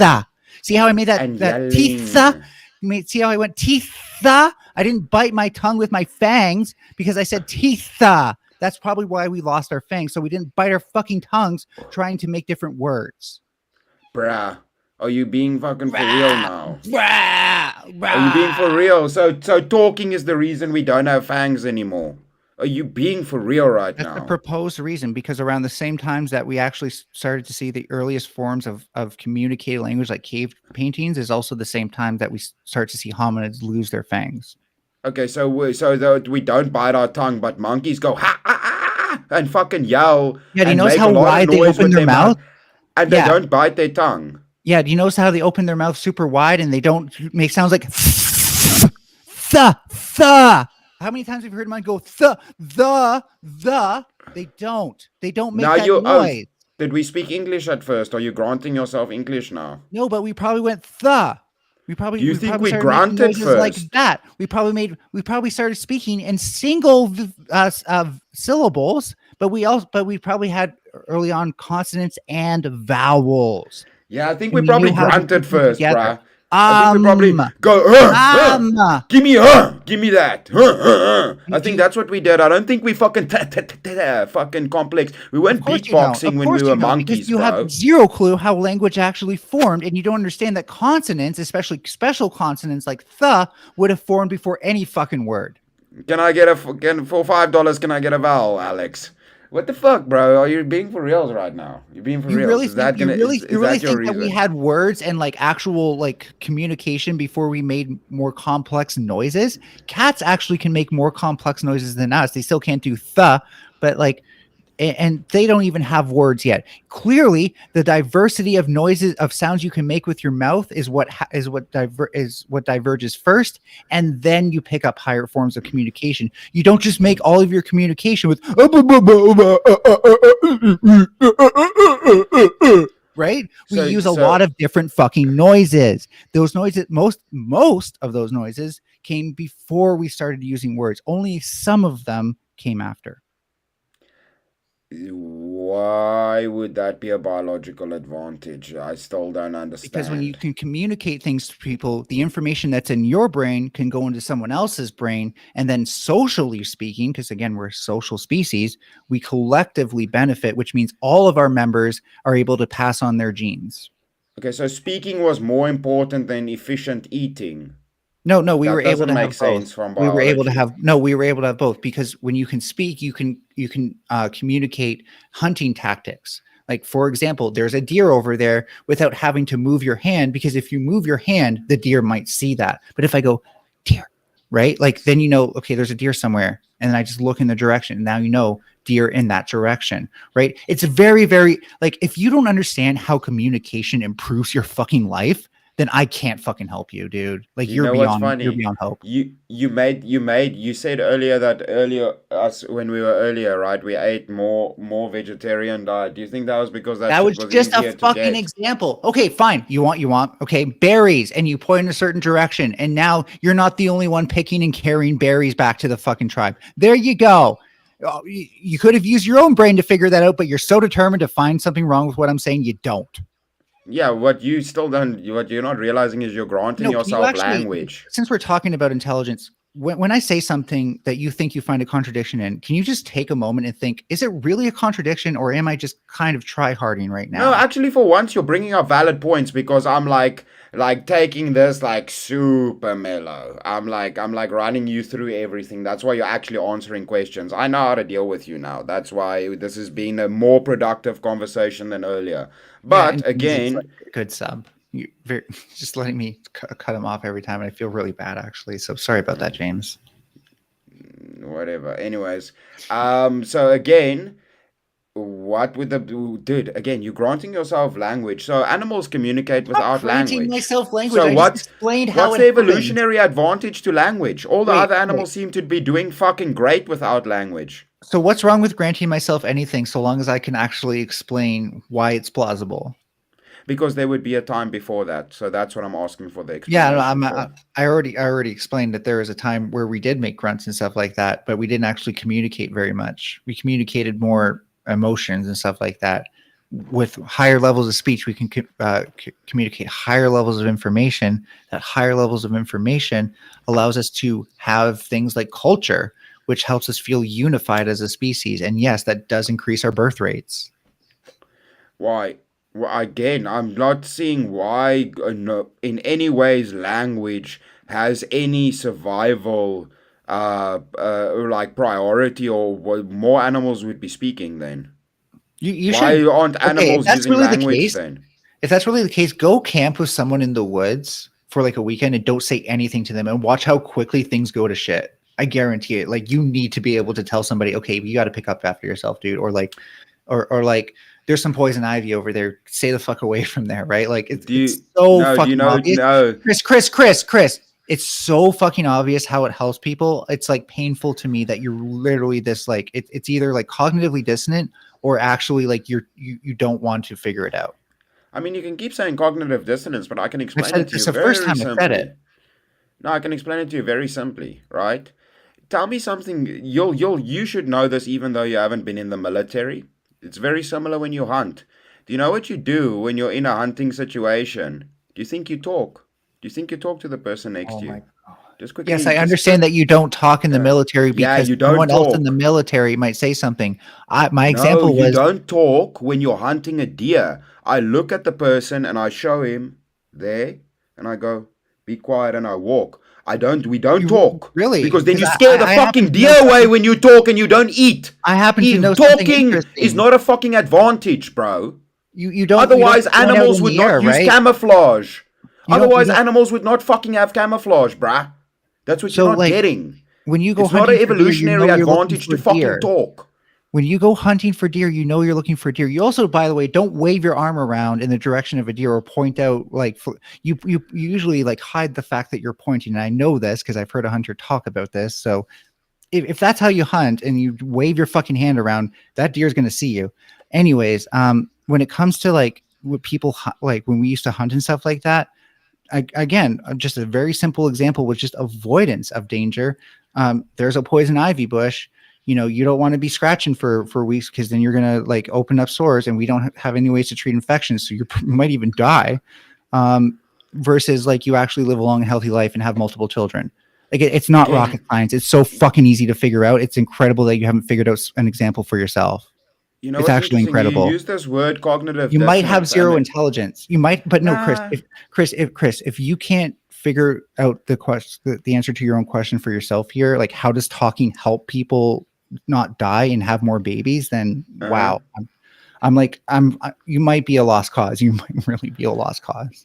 No, but you know what's funny again? So the thing is, you keep saying cognitive dissonance, right? I said it So you, once. I said it okay, once. but okay, calm down, But listen, no, okay. but how Now I can you want say to I ask keep you saying that? something. If No, you, again, I'm asking you about sexual selection, and we're running through the logic of, biological advantages and how we got to where we and I've got given and you like from five different monkeys. examples of how being able to use tools and language makes you more sexually selectable, and you're still acting like it doesn't make sense. We're running through it, so I'm seeing if you're making sense to me. I'm figuring it out. So what I want to know is, right, okay. So that's a valid point, right? Okay, so you go, okay, poison ivy. I go, Mel, don't touch the poison ivy because it's gonna fuck up your skin, right? It'll make your skin itchy. Do you know what animals do? They just walk through the poison ivy. Again, it sounds like we de-evolved, dude. It sounds like we got bitch ass skin and then we were like, shit, we need to be scared of plants because animals don't give a fuck. So you agree that we had valid threats to be afraid of. Sounds like we Um, de-evolved again. It doesn't sound like so you're making Chris, your arguments, bro. okay, well that's only if you grant the poison ivy thing, which actually has more to do with it being an invasive species. Um, you agree though Make it that make like sense, bro. Make it make sense to me. I'm here you for it. Let's agree? go. Would you not agree? Early humans had to avoid threats to not die and be able to pass on copies of their genes to Yeah, push the human that's species. important. Otherwise, there wouldn't be a population. Yeah. And you would agree that being able to avoid threats better makes you more likely to pass on your genes for the rest of the to further the population, right? Oh, avoiding threats. Yeah, that's important. Okay, so when we're able to describe a threat that's not even there, because we probably would have developed the ability to at least remember things and then rethink about it before we develop language. When we're able to say, okay, those woods had a bear in it, those woods did not, then we enable everyone around us to make more intelligent decisions about where the fuck to go. So okay, but wait. So if so, we don't go there because there's a bear. So we would have communicated this. Mm-hmm. Let's just say there's like Okay. woods in one direction, woods in the opposite direction. Buddy just came from the woods in one direction, saw a bear. Now we know there's a bear over there. And somebody from the other woods just came from the other woods, no bear, right? Now we know those woods are more dangerous. Can you see how that So confers advantage? no, not really, because you know what's a big thing that you I don't see with understand, dude. like I actually, okay, Chris, this is why I think it's cognitive dissonance. I walked you down. I said, look, you need to avoid threats to be able to pass on your genes. And yeah, you agreed that like the better you can avoid those threats, the better you can yeah, avoid those genes. And then I just yeah, talked about a way that you can make sure other people in your species, yeah. especially your tribe, please let me finish, can avoid threats. And I was like, don't you see how that would help you pass on copies of genes? And you're like, no. So really, Chris, the cognitive dissonance No, in you is listen. just mind-boggling. There you go again. So no, listen. Okay, so dude, I'm with you all the way. Avoid threats. Do you know where you're failing the distinction? Is that the only way to avoid a threat? Because I can tell you right now, again, I've spent time with people in That's tribes and seen it, how it they doesn't live. Do you have know to be what for they my do? argument to work. I No, never argued do it you know was what the you only do? way. I never Do you know argued what it was the only way. do you know what humans do? They do the opposite. Do you know what they do? What are They you go and talking they about? kill the threat. They go and they kill the threat. That's how you. Do you know how you avoid the bear? You don't run away from the bear. Do you understand what it is if you have? Let's say you have And your how little did fucking they get enough village. people? How If did they you get have enough your people to care about the bear? if you have your little village, you cannot How move did your they get little enough village away people? from the bear. You How did they cannot get anyone move. else to give a shit about the bear that they didn't know Let me about? Or fucking talk for once. Listen. If you have but your how little did they know? village, hey, let me talk. How Listen. did these If you other have people know to your go with little them to kill the village, bear? bro, listen. If you have your little village, now there's a bear and it starts eating people. Do you move your village or do all the men in the village go and kill the fucking bear? Which one do No, you I didn't. think they do? Okay, so that scenario is really detached from mine. And for the bear Yeah, thing, we by the don't way, for avoid the bear thing, danger. We create our here's environment. where you lost the plot. I'm going to explain it. So with the bear thing, if you're going to kill that bear, you want multiple people, and I'm going to bring this back to the bear in the woods again thing because you're taking for granted that this is right immediate threat that everyone can see, which completely just misses the point of communication. So if you want to get a bunch of people together to kill that bear, so that way they're no longer threatening your woods, then you're going to have to communicate. There's a bear in that woods. We need to kill it so we can go back to the woods safely. So Does a wolf pack? that's the value of communication. Wow, it's almost like you've never communicated successfully before in your life. I mean, I'm practicing like any other monkey out there, you know. I'm just practicing my words, trying to sexually I mean, make myself more selective, you know. I said to I my just mom want to once, I want evolve. milk, and she gave it to me. That was Yeah. my first success, and then I knew from I, then on, I knew communication was the shit. I am just sitting here waiting to evolve, Mel. So listen, Yeah, no, you won't because evolution never yeah. happens within a human lifespan. That's stupid. Ah, that's sad. That's why does it take so much time for us to evolve? Well, That's because we're trying to go from something that is random to something that confers advantages, and the only way you can do that is when those random results end up being randomly beneficial. So they, okay. you know, So listen. So anyways, so I do your whole theory is bullshit. So wolf packs don't need to use language to fucking hunt animals in packs intelligently and build strategy. All of these things. So bad argument, dude. no, we Wolves definitely do do. it. Nah, they don't talk. Yeah, They so can just grunt. so You who don't can need to build better talk. strategy? Who can build better strategy, wolves You or don't need to us? talk to hunt a bear, bruv. So who can build a better strategy, wolves or us? Wolves can build strategy. That's the But who can point. build it better, wolves or us? Your thing was the Who can build requirement it for better? No, strategy. no, stop telling Your me what my point thing was was. the Stop requirement for telling me what my strategy is thing was. Stop language. telling me what Aye, my thing was. And you said the I'm requirement for demonstrating strategy again was that it's language. And language. I'm demonstrating again that It's it's not language. language. And I'm It's not demonstrating again language. that it's It's not language. I'm language. It's not demonstrating language. again that it's language because we make better strategy because of our ability to communicate concepts between each other It's through not language. because animals can fucking talk without using language. Language is not a Okay, so biological fucking a wolf thing can that say helps in a any wolf can way. tell other wolves to go into delta formation. They can do that, right? Bro, in early human life, that wouldn't have helped us fuck all to talk, bro. Oh no, it definitely would have. Because again, if I were to tell someone to get behind me because they're like my sister and they're way more important reproductively than I am, and then I Yeah. die, but they don't because they got behind me, then Mm. that would confer an advantage. Do you know what happens in those situations? You grab the woman and you push her behind you. That's what you do. Even in a critical situation right now, you would Actually, probably, if you move quick enough, you won't even talk. You'd be like, you just grab her and push her out of the way and be in front of her to defend actually, her. you don't You want to don't need take your eyes language off for the that. threat. Actually, you You don't don't. want to take your eyes off the Yeah, threat. You're a fucking you don't idiot if need that's what you language for do. that. Don't need If you language take for your that. eyes off of the threat, it's probably going to pounce and attack you. That's why you don't just look at them and do that. So you're the idiot who would have been killed by a tiger. You said you talk and tell them to get behind you. Now you're Yes, if telling you have me, a tiger about to attack you and you're staring it down so that way it doesn't think it has an opportunity, and your sister's behind and your sister's beside you and you want her behind you, you don't look at your sister and then take her behind you because you obviously need to look at what you're grabbing. You say, while looking at the tiger still, get behind me. I How many times have you seen this in a movie and you're acting like this is like brand new information? I bro, I'm love how telling. fucking unobservant you are. I love it. Okay, You so realize that like can by breaking eye contact with certain animals that are a threat to you, you actually give them an opening where they will attack you, right? Like it's you live in South Africa, you should know these things. I know how to deal with animals. I've actually had experiences with animals. Thank you. So what I'm telling you right now is, if I have somebody there, I'm gonna slowly push them behind me and start walking backwards. I'm not gonna And you're stand gonna there have to like a look at them to fucking do that, and you're idiot gonna get and fucking have a attacked. discussion. Why would I have to look at them to do that? Explain that to me. Why is that Because a you said you would necessity? grab and push them. In order to grab something, you need to have hand-eye If coordination. they are standing next to me, Hand-eye coordination, which means you're if using your eyes as well. And I don't know if you know this, the edges of your eyes have very bad spatial temporal resolution, so you're very likely to miss unless you're looking at the thing you're grabbing.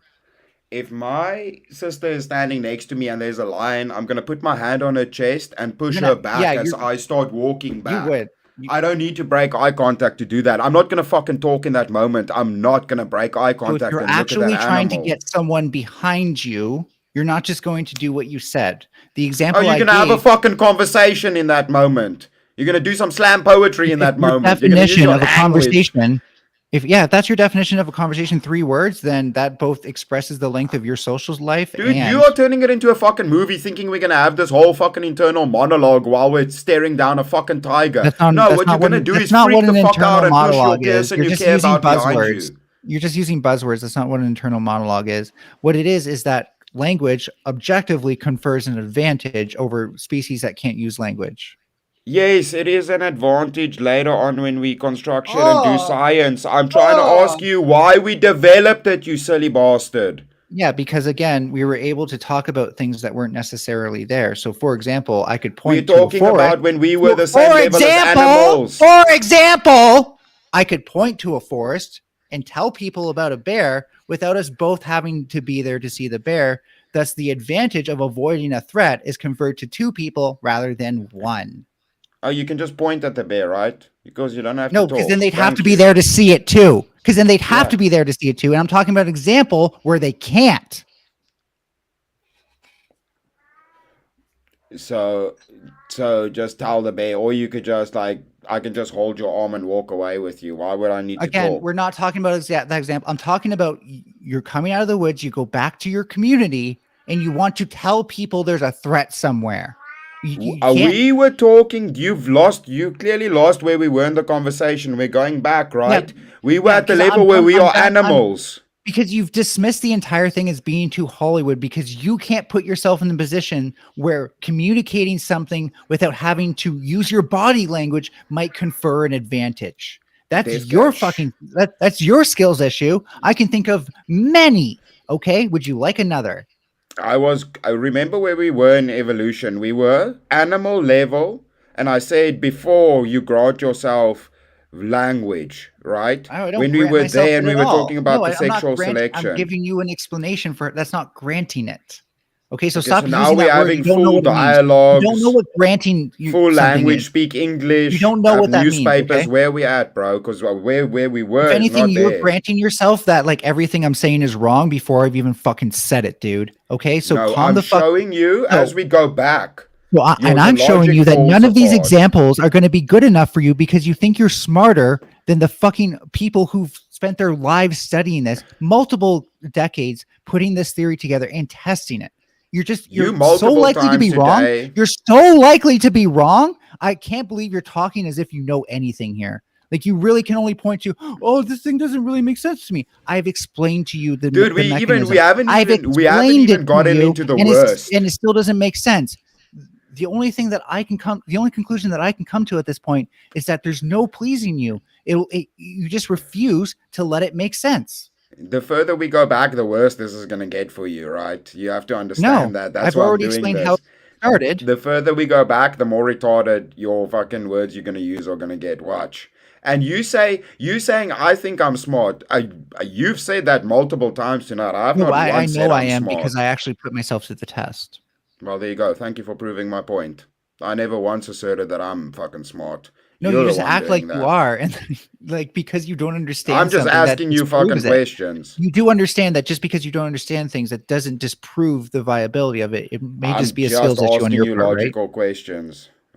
Some of them aren't very logical because you're making leaps and things. First of all, we've gone from the weapons, and you haven't conceded anything, but you definitely moved the goalpost to language. So I'm going to assume that's a concession. That's one concession for me. And with language now, it's more goalpost moving, where I was trying to talk about, okay, well, we have a bear in the woods, and we're trying to talk, and you tried to talk about the bear being in the community then, because the bear in the woods was too fucking obvious that it clearly confers an advantage.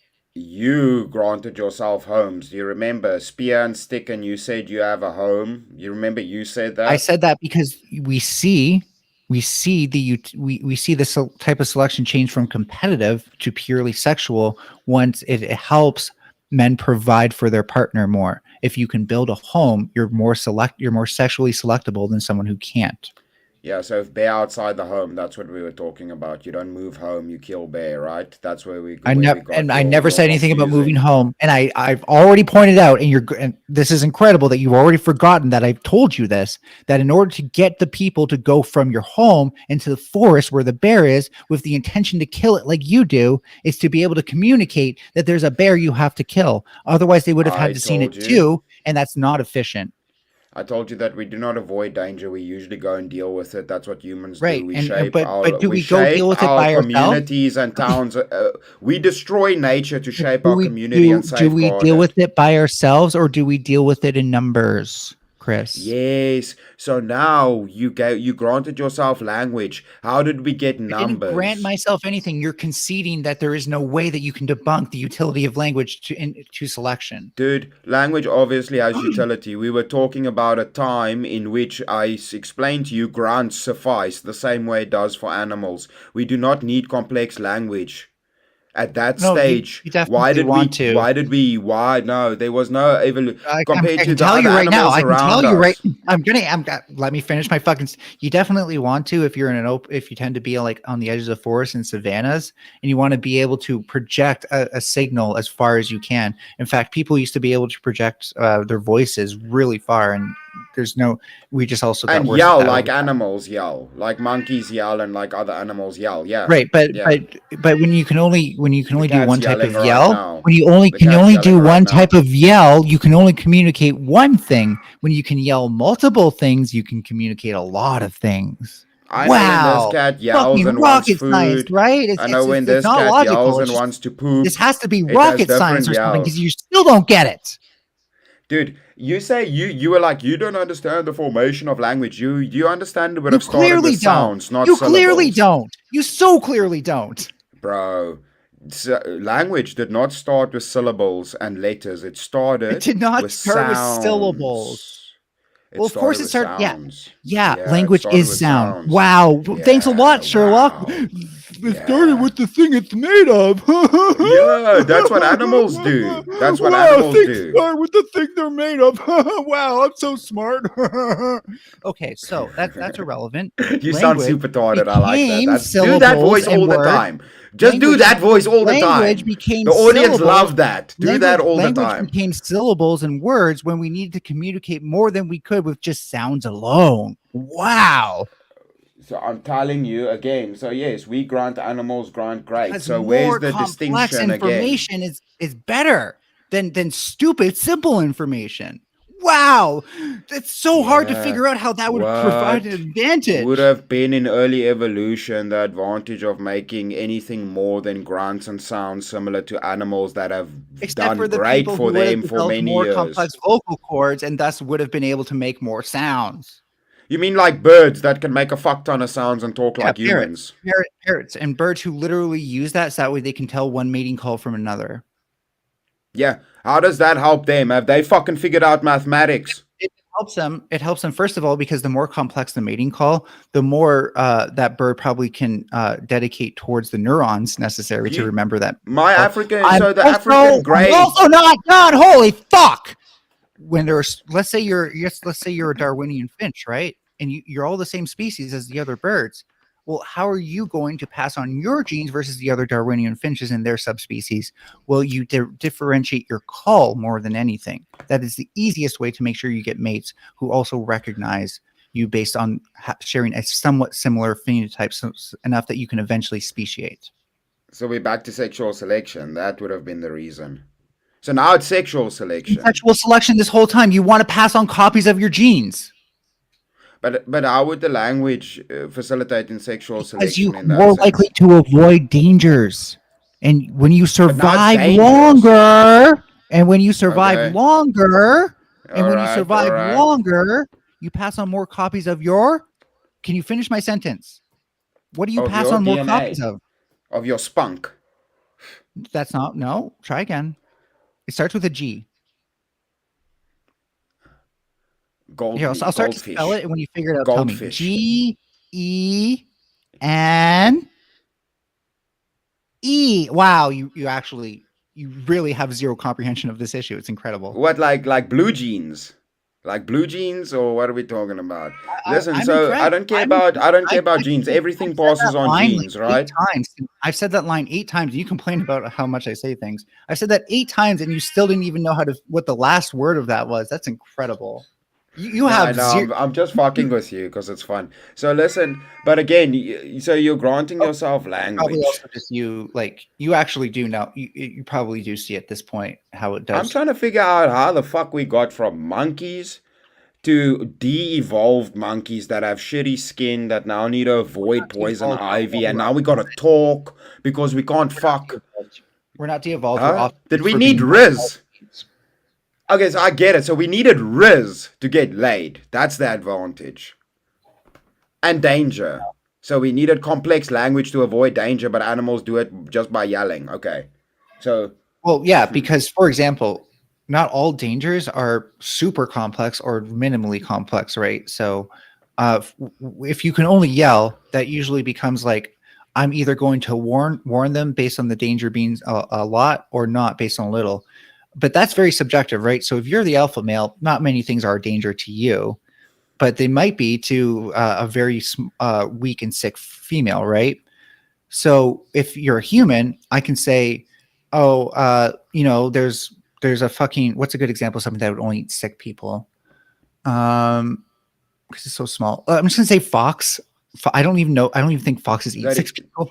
But let's that just say, eat like, six let's just say people. that let's just say it's a predator that can't attack everyone, but by notifying everyone, the most vulnerable can still protect themselves, right? Because again, when we're talking collectively, you do want all of your genes to pass on as well, because that's cooperative selection.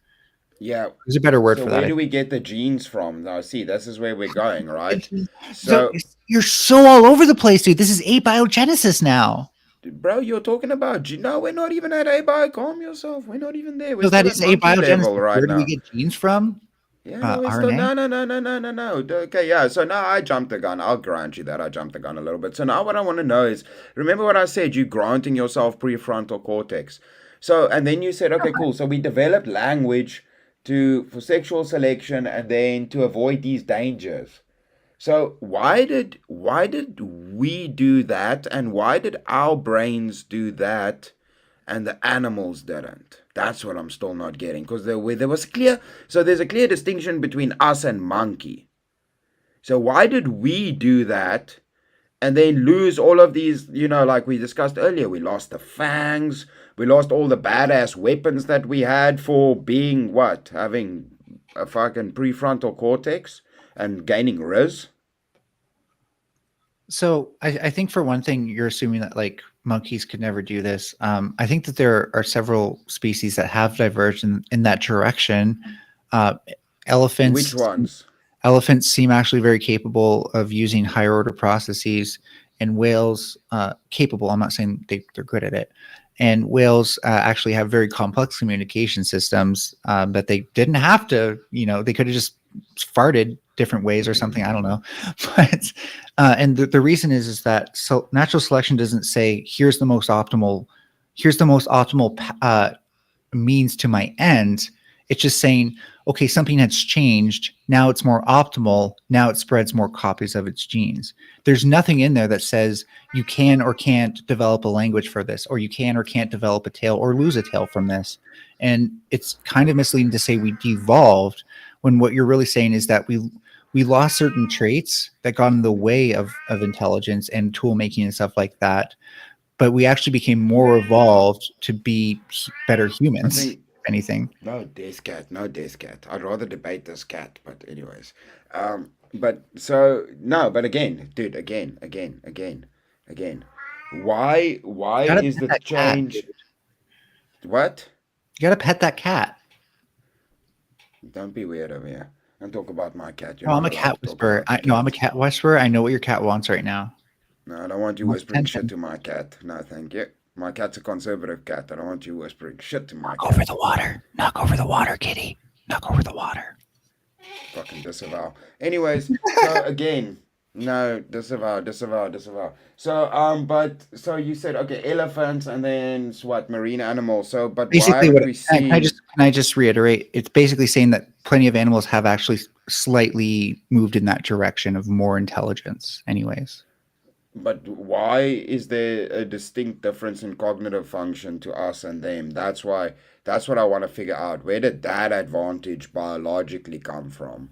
So I Because don't know the again, best way to describe this effect, but you know what, like when something is additive, but then you take your product and you add another thing to that, and so it just keeps getting bigger and bigger. It's, I guess, a snowball effect almost. The way to say this is that um, language wasn't the change in language was initially so selective that it actually led to, in its own right, further changes in language, which was itself selective, which led to further changes in languages. And the best way to think about this is that it's like a positive feedback loop, if you know what that is. Every time, and I can't explain it past that, so I probably shouldn't even try.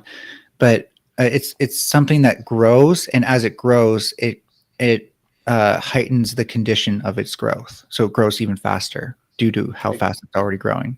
exactly. But the point is again, now you have to understand. This is what I'm trying to take you through.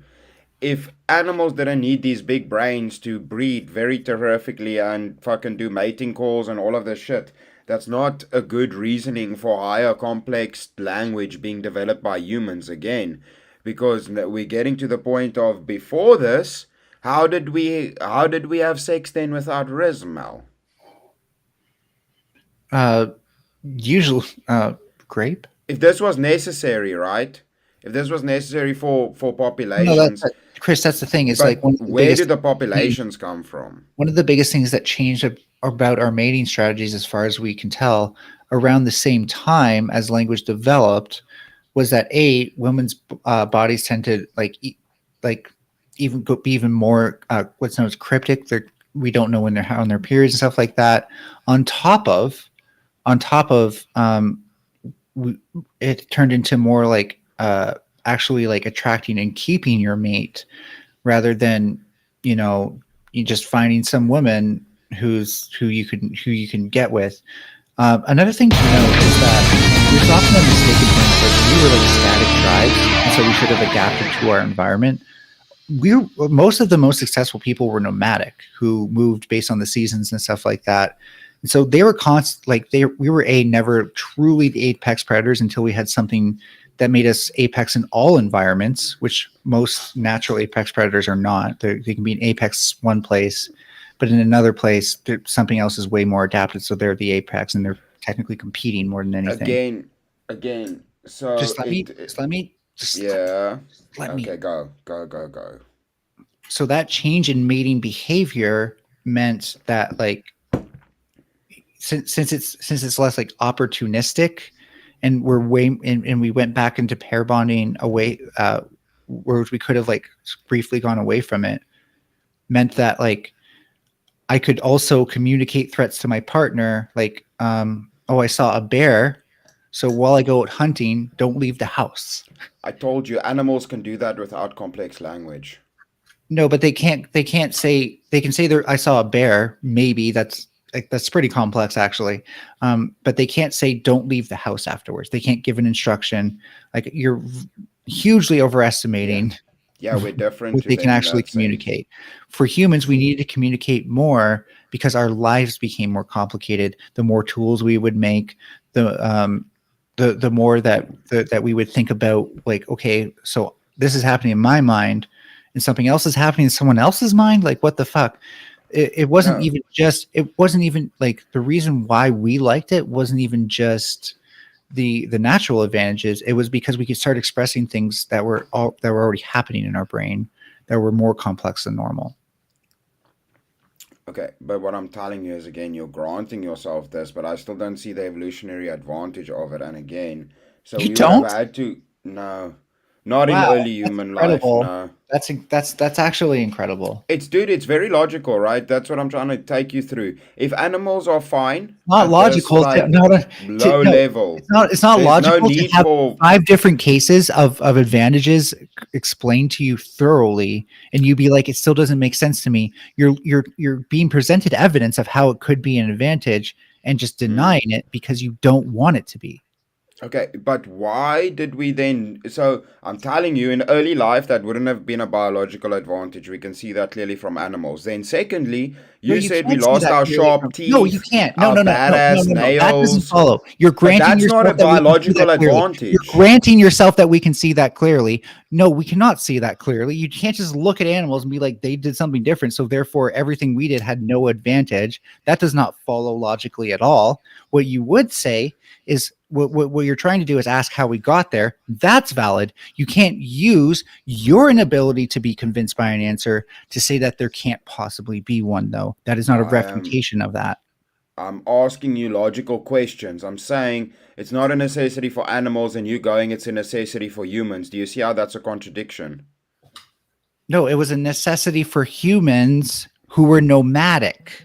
So again, we see like with birds You are who just we see asserting with birds things. who migrate, they also have more complex vocal systems. They may not use language, but the reason they have more complex vocal systems because you can't always be sure that you're going to arrive at the same place with the same peeps around you as the last time. You could have the same birds from a different region altogether come into where you are. And the reason why it's good to be nomadic and communicate is because it confers an advantage regardless of where you are. Okay, so why did we stop? Why did we stop being nomadic then? If it's such a good advantage, because that's what animals do, right? You just said that. Because we started learning how to build homes. Oh, okay, Like for okay. example, we would know how to stack rocks, but we wouldn't know how to make a structure, and we wouldn't have techniques that you could also hand down through generations through word of mouth, because your babies were probably born after you built the homes, right? Make structures. What do you mean, like spider webs, bird nests, honeycombs? No, freestanding all structures animals that do? give you a canopy that protects you from the rain. Do you not know what kind of a structure a house is? Do you know what a bird nest is? It's a house for a bird. You're actually like you're Animals do that too. you're demonstrating how, like, what willful stupidity looks like right now. Like, it's No, very clear. It's very clear what I just explained and how that confers an advantage. And you're literally just like, what's the stupidest way I can think of myself out of this? Like, it does not refute anything I said. It does not actually refute what I said. How does that refute what I said? Dude, if I wanted to smash you in this argument, I'd go way more metaphysical with it. I'm running through each little thing with you right now. How does you pointing to a spider web refute anything I said about the advantages conferred by being able to build a home? Bruh, I'm telling you that a fucking bird's nest, birds leave their nest and build new nests and are still nomadic and build homes. They do all of the shit that fucking humans do, right? Yeah, but that doesn't show a similarity in how our brains function with regards to structure building and all of the shit that we did for no specific reason. Because animals build structures, beavers build fucking dams, and then they leave their shit and they go. So again, they don't settle down and build fucking cities and towns. Again, there's still a distinct difference. Differences and selection for different species. Not every species gets advantages from doing the same thing. For example, if I am a dog in the desert, I don't want a thicker coat, even though that provides an advantage to coyotes in the north, right? Mm-hmm. Right? Yeah. You want advantages that suit your environment. Now, if you're nomadic and you don't know what your advantages are going to be in the next place you're going to be, then the thing that it selects for you the most are advantages that work regardless of your environment. There are very few things that actually work like that. Language is one of them. So check this out, right? So something that we see that's very interesting, right, is it happens with cows, it happens with animals. They change their coats according to the season. To human evolution, though. Listen, or are you just going to be trying to do comparative biology on a level you do not comprehend? Bro, I'm just talking about basic things. I can see you're doing comparative biology without the biology. I'm running through logic with you. It's not logic. Seen an animal? It's not logic, because logic kind of entails that there's that whatever you're doing is an accurate representation of that thing, when it's usually not. You're usually doing a false equivalency. Okay, my cat evolves 4 times a year. How are you just using logic when half the things you've asked are logical fallacies? My cat evolves 4 times a year according to your logic.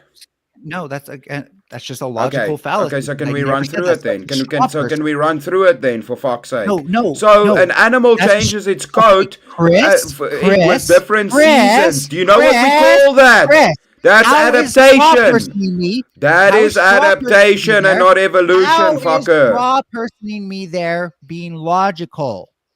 I am telling you, that has got fuck all to do with evolution. That's fucking adaptation. An animal does that in a couple of weeks. For fuck's sakes, it's called changing your coat. See, you're granting adaptations now. Adaptation is not evolution, silly bastard. No, but actually, you could only get through adaptations from random variation and genetic mutation by natural selection. Bruh, you don't need fucking any genetic bullshit for adaptation. Dude.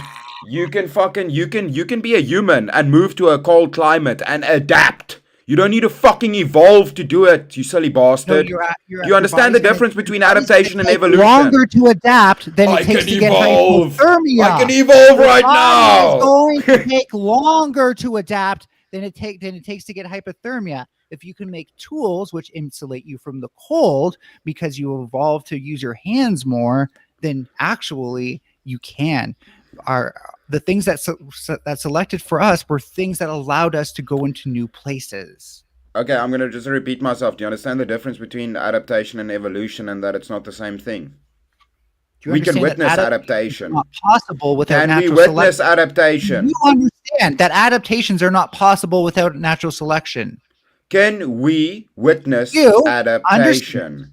that Can we mutation witness adaptation? It's are a very random. simple question. Therefore, you cannot get adaptation without natural selection. I'm asking you a simple question. Can we witness So, okay, adaptation in you animals? don't understand that random mutations cannot lead to adaptations. That's incredible. Have you seen dude. how kiff it is when a snake evolves to lose his skin? Have you seen how cool that evolution is? Chris, how do we get adaptations in our phenotype from just being in some environment we're not supposed to be?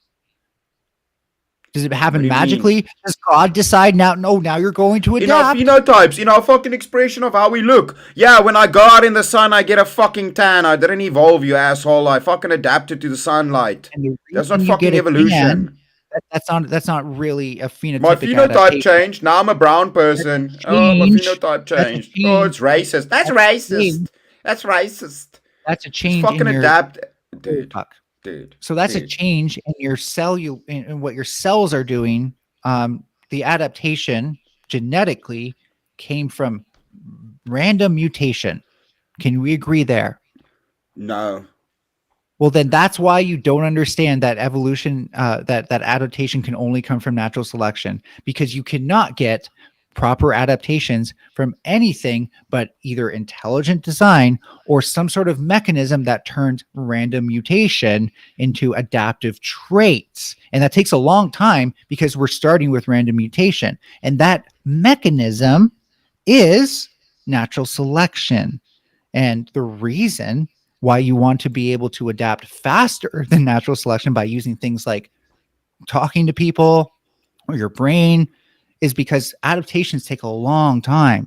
You can take hundreds, thousands, millions of years to actually happen.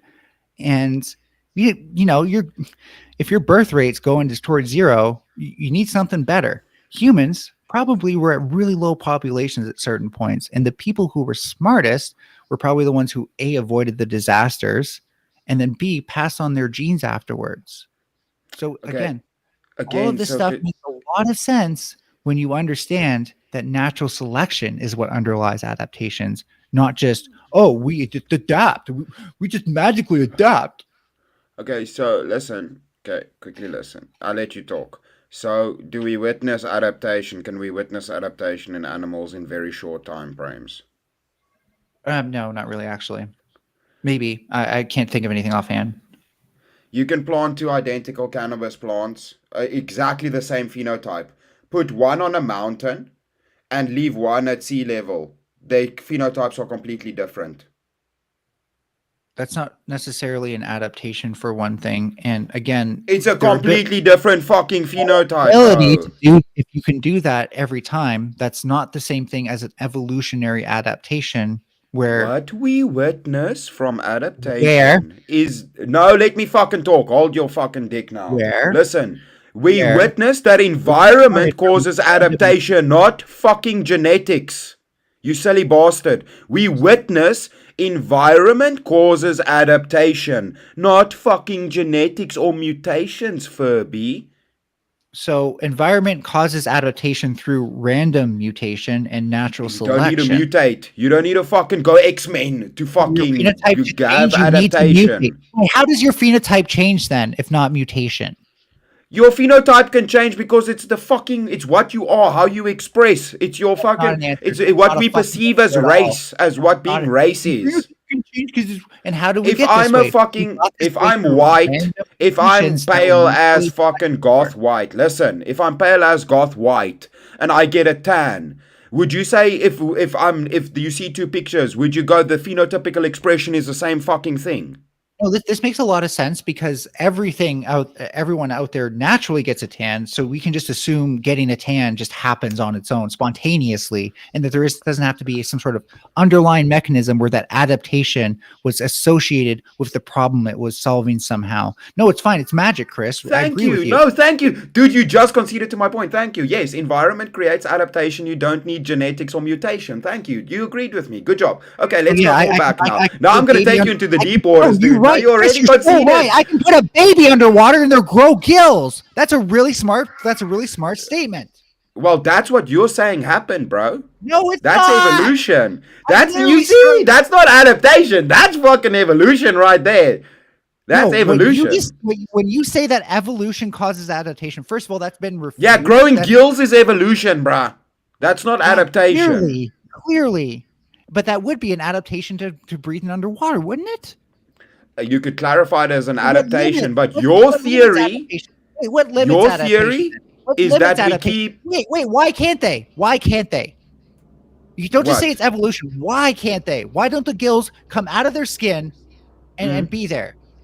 I don't know, bro. I'm asking you to explain how the fuck that damn happened. well right. How did we No get damn from well. retarded No monkey damn fish well. to fucking Chris, human? damn well. You need to tell me damn that. well. That's your shit. Chris, That's damn well. literally your shit. Tell me how the fuck that happened. You just said it's not logical. You literally just said it's not logical. So how the fuck did it happen? Not plain stupid, because I know you How know the the answer fuck to did this. it happen? know the You, answer to that's this. your shit. Talking to That's enough your evolutionists. evolution. How the Talking to fuck did enough it happen? You evolutionists, just said it's know not why we don't logical. grow gills. You know, right?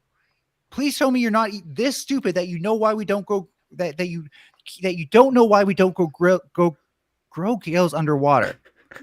Yeah, I'm not that stupid to think if you put a human underwater they grow gills. Yes, because Why I don't not, believe though? in evolution. Why not? You're just taking that for granted. I don't believe in evolution. That's why. But you believe that adaptation comes from environment. So the environment is underwater. The adaptation is grow gills. Why can't babies grow gills? Did we already run through that deep water divers that can go super deep in the ocean can adapt the skill to go deep underwater? What are you trying to say, bro? You are the one that's the proponent for random fucking mutation. Gills would be a random fucking mutation, you dildo.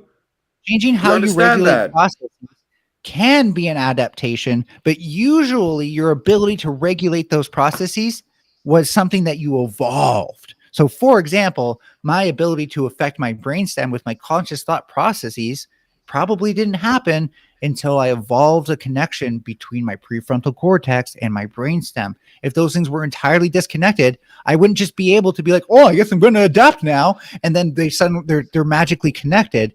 There would have been some sort of either a connection beforehand or a connection that came about as a result of a genetic mutation that proved to be beneficial.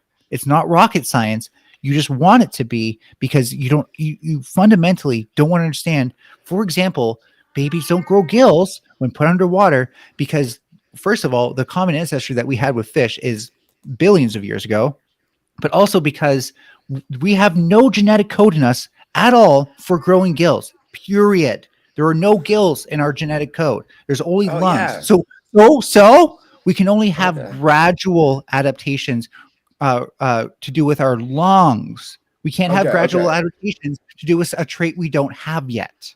Okay, I'm gonna repeat this in good faith, right? So we used to have a common ancestor that was a fish, but we do not anymore contain the genetic code when we were fish, because you said it's not in our genetic code. Didn't have gills, probably, right? I'm confused now. If we were fish, why don't we have the code in our DNA no more?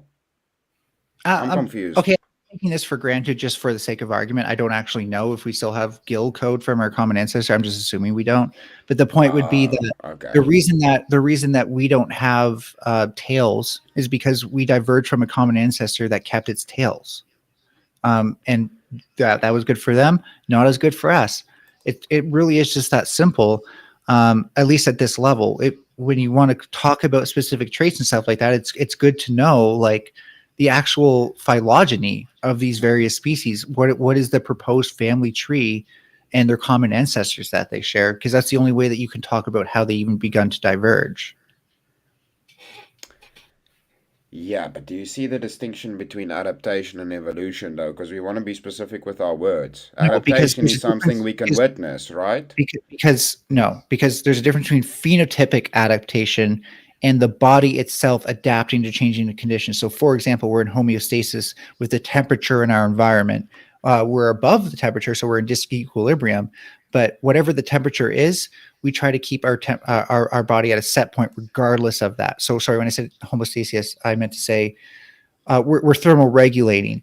And so if we start to feel cold, we'll do something to warm up. That's a behavioral adaptation. Or maybe our blood vessels will go back into the skin. That's again the body adapting. But our blood vessels don't just magically go back into our skin because it's cold. We had to develop mechanisms that cause that were probably very simple when they started, and ended up being more complex as more and more variation developed throughout them. Okay, so again, so you're talking about, okay, so when cold shit happened, right? That No, we I'm it would have talking about taken all a the adaptations that you're okay, referring to yeah. have a phenotypic basis that explains them where they had to still evolve in the first place. Okay. So the thing is, okay, so with the cold and stuff, right? So it would have had to develop over time this ability to adapt to cold, is what you're saying, if that's correct. Sorry, I took a If bald head. I'm No, it's all good. If I'm being fair, then right. So you're saying this ability to withstand cold and adapt to it would have Well, had to be something that came over time. let me put it this way: it doesn't happen quickly enough for you to be cold adapted by next winter. Okay, so how did we then survive the natural disasters? Or we probably didn't until we could start making like our own clothes and our own tools and stuff like that, and start making fires. Okay, so if we all got wiped out in the natural disasters, Well, no, we didn't get wiped out. We just majority of us did, right? And we're not talking about us as humans. We're talking about our common ancestor with probably primates and stuff like that. okay, so we adapted quickly. No, no. We lost a lot of people during natural disasters, but then there were also times where there weren't natural disasters where we could rebound in our population. If we survived, we adapted quickly to the bad No, situation. not necessarily. So, if How would you're that, if how does the logic not track? Explain to me, so, you please. How shouldn't does that be. logic not track? If you're talking about survival, survival is not just adaptation, because a lot of most of the adaptations we actually have aren't really for survival. They're for optimizing our conditions such that by having a better life, we are again able to pass on more copies of our genes. A good example is if I am able to get more fruit, then I am able to have more calories. That means more fucking, et cetera, et cetera. Um, Sorry, I kind of forgot where I was going with this. But like in general, very few of our quote unquote adaptations are because of survival. For one of the Would biggest it splits have that happened quickly or over a very long time if we had to survive a very in, long time. let's Yeah, say, a world that had a fucking cataclysm, which we know happened, right? Because science, right? a very long time. And like the way to explain how we just survive natural disasters is that they just weren't 100% fatal disasters. Um, Okay, but I think like the volcano that went off in Pompeii, like I think like two okay, people got out of that or something. volcano, meteorites, floods, fire. But that's So why it's we important didn't to adapt realize. quickly to be able to survive to No, all that shit that hit Earth over fucking all you, of the you can't. millions of fucking Nothing wiped years. out all of humanity all at the same time. Nothing would ever be that big because humans were dispersed across various regions even before we were humans. Like But all of none of these these things are cataclysms, and we humanity. survived somehow. So Yeah, how yeah, did we because not quickly adapt no, we didn't need to adapt. Uh, to a well, cataclysm? The fuck are you saying, Felicia? just okay, just to have enough people to The fuck are pre. you saying, bro? If everything just turned to ice right now, you ass would have to get fucking good at being fucking cold very quickly. Very I know, fucking quickly. I know you're being You charismatic right said it wouldn't even now. last till the next winter. It would take longer than a year, right? That's what you said. So how the fuck would you have survived that first year then? So if we're talking about winters, we just probably didn't first start out in places that got that cold because we don't have fur. But when it comes to like natural disasters, I'm trying to explain to you like Africa is a big continent, for example. A natural disaster that happens can't happen all across Africa, or if it does, it something like let's just say a hurricane, it'll be on one part of Africa first and then another part later.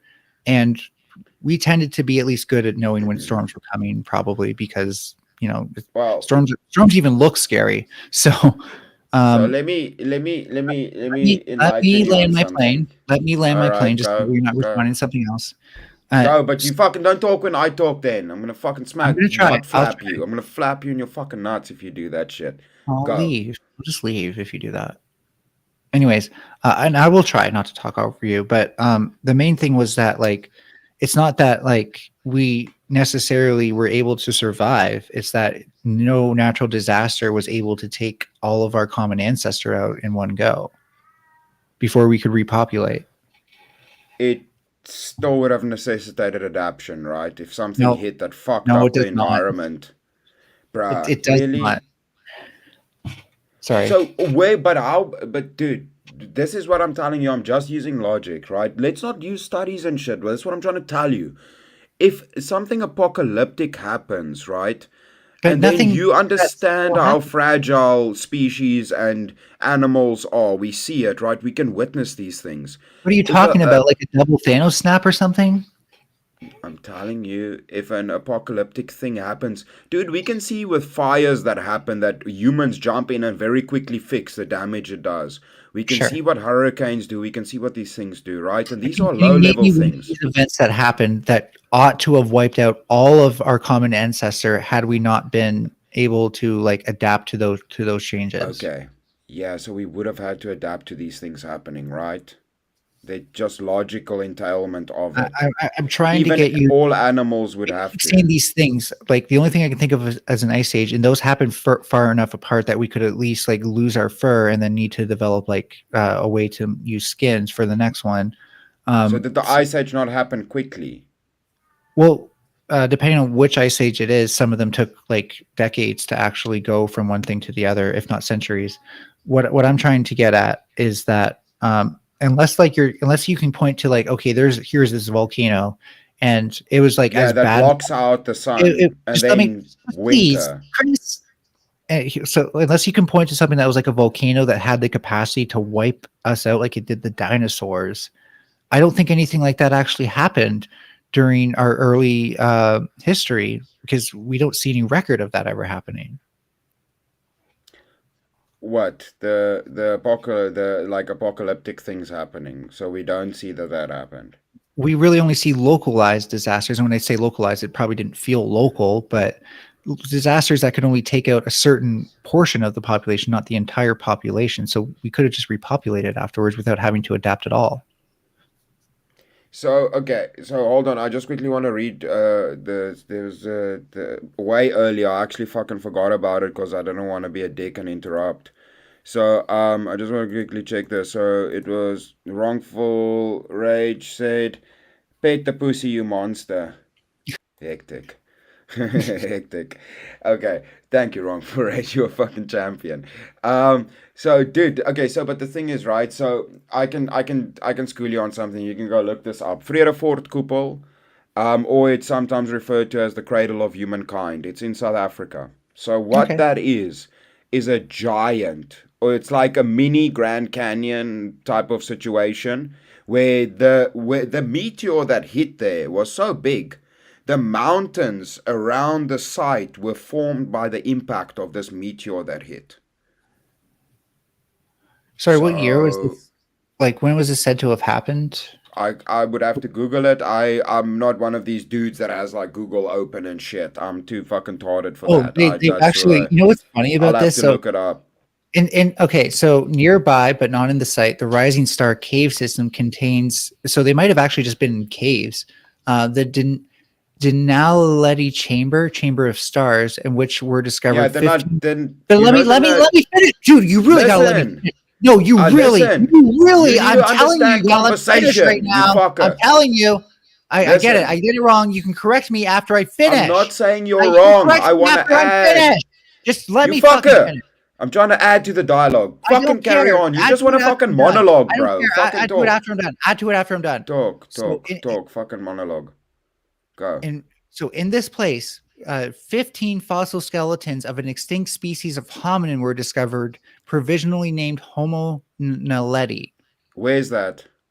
That's the Rising Star cave system. Do you know where that is? Outside of that meteor site that I just fucking told you That about. actually provides a plausible mechanism that maybe they survived actually by like being in the caves because you all the debris wouldn't hit you. So it actually it apparently broke up because there's not a lot of pieces of it anyway. So that's the weird part about it. But Yeah, the show plays a so long piece of that. yeah, but the thing is though, so again, things like this we know happened. So how the fuck would don't you think that anything that lived through this shit happening on Earth, we know it happens, we see all this shit happening. If you go back to fucking long ass time ago, how do you think you would survive these situations if you weren't able to naturally very quickly adapt to this shit happening? Well, we didn't. That's what I keep saying is that like sometimes there seems to be like an example here where people might have been in caves because we found some fossils of old people down there, and not like old people, but you know what I mean. Versus like again, like most things are just not on a large enough scale to take out every possible person that would have been distributed across Africa. And all you need is two people. I know that's very bleak, but like it's not like we need thousands and thousands of people to maintain the human population. Like no, we can start from scratch. Okay. But but the thing is that cave system is there, right? So what's interesting about it is that it's yeah, I hear what you're saying, but the thing is you would still have to understand that if you were anywhere near there, even if you hid in a cave, you would have to in essence survive with everything being all fucked up around you. So wouldn't that necessitate some quick adaptation and like not eating for a while and all of these things that would you would adapt to doing? It wouldn't take time to learn these things. We seem to adapt to these things and animals seem to adapt very well. That's why they survive, right? But first of all, there's nothing saying that we didn't already have some adaptations to things like food scarcity to begin with. Secondly, it seemed like one of our best things that we evolved for was walking long distance and stalking prey. So there's a very high Yes. likelihood that if we came out of the caves and it's like, oh, we can't live here anymore, we would pack up whatever we had, even if it was very little, and take it somewhere else until we can live there. So I just don't think it follows that just because that happens, people have to adapt. I think the adaptation would be seen in forms like migrations or just simply like repopulating from external populations. Yes, but even migration of territory carries a lot of risk, right? I mean, Oh you no, can no one's saying that understand this wasn't a that. risky time. Just that like if it didn't wipe out all people, and I still don't think you've mentioned anything that had a capacity to wipe out everybody. But if it didn't wipe out all Well, people, is then that not the theory about what happened to the dinosaurs?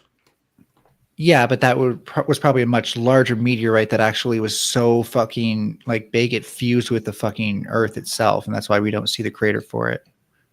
Okay, but then how did we get from nothing then with There was all of there were this there, no there were happening things after the and then dinosaurs. not a capability to adapt to chaos because you don't want to grant me that. So, okay, then don't grant me the But Chris, you adaptation know then. what's funny? So, Again, how the the thing that would fuck have did we do survived. it?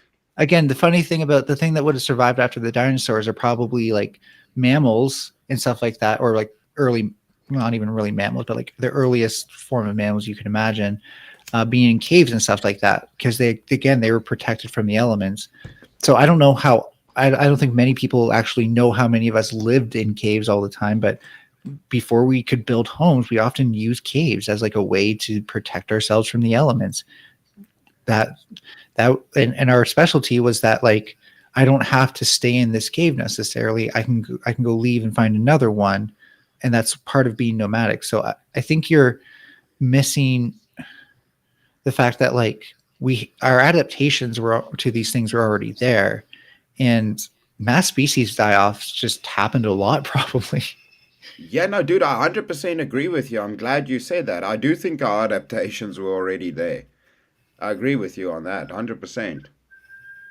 Right, because uh, like whether it's a tidal wave or whatever, if the conditions have become unlivable, it's because there's food scarcity, probably like something to do with temperature is not great, water, usually not oxygen, but sometimes if like smoke or something. Um, and so like from prior life that came before us, they had to encounter those things too. And where it was possible to have an adaptation to those things, they did. And where they couldn't, they either had a mass die off and they became extinct when they couldn't repopulate, right? So, like, again, nothing like presupposes even one adaptation. It just presupposes we were able to repopulate afterwards and that we Yeah, weren't all so completely wiped that's what out. I'm saying. I agree with you, dude. Exactly. I do believe we always had that a thing to adapt. I don't think it's something that developed over Can time. you So I'm point to a glad we single agree on that. adaptation that would have mattered?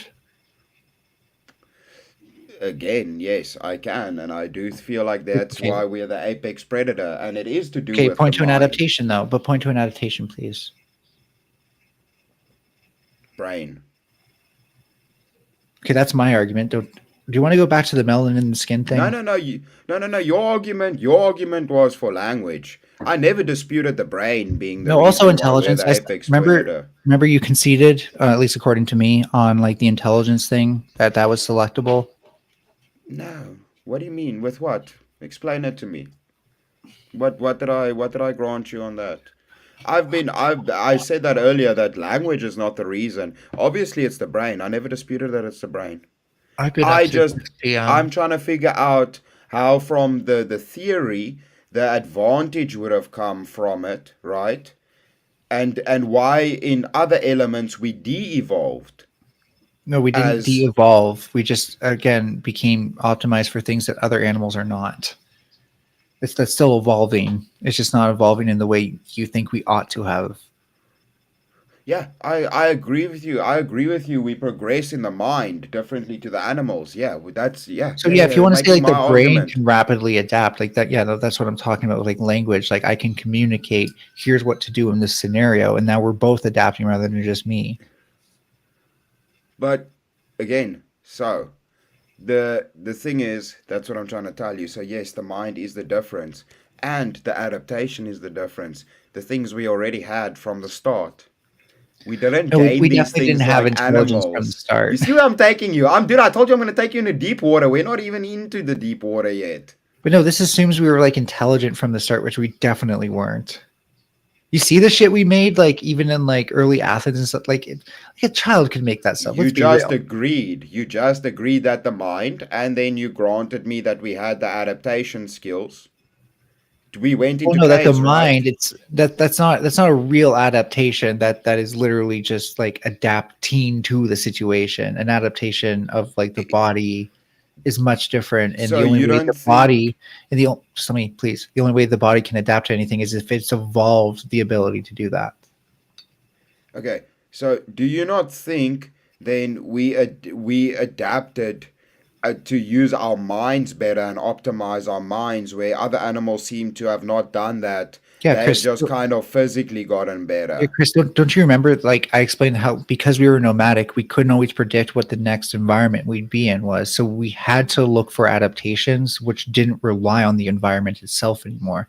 Yeah, but that Adaptations goes which rely on the counterintuitive to environment, survival. please. Adaptations which rely on the environment do take a very long time because you're essentially waiting for genetic variation. Adaptations which rely on intelligence happen as quickly as you are intelligent. Bro, listen. So if we didn't have the adaptation, right, that we specifically have mentally and in physical form, we're weaker, we're softer than the monkeys. We why would we have become softer if evolution only takes the best traits and it's always sexual selection and the best genetics and all of this? So then, how do we? And again, this is also another part of the argument of Okay, how we got to before population then, by softer, what do you because it mean? seems we de-evolved in physical capabilities compared to animals. You They're don't de-evolve. three, four That's not times possible. stronger than us. They're Chris, faster than us. no, Chris, nobody has ever claimed that you can evolve in the backwards direction. You can only evolve in the forwards direction. So please stop saying de-evolved. No, you can't. When you say softer, do you mean like we needed like houses to thermoregulate and like avoid the All of these elements? things, yeah, thermal regulation, all of these things. There's a lot of things. So again, the reason would be that we started gearing our energy and time into like building better and more improved tools as a means to adapt, rather than like going through the motions of surviving, fucking, and then dying. And that required us to have, like, for example, shorter claws and not sharp claws. So that way we wouldn't damage, for example, the leather we were working with. Dude, so we worked with leather and put on clothes.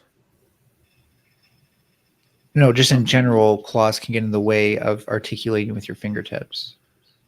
So, but why, like, especially with clothing, so we did that, but other animals don't do that, right?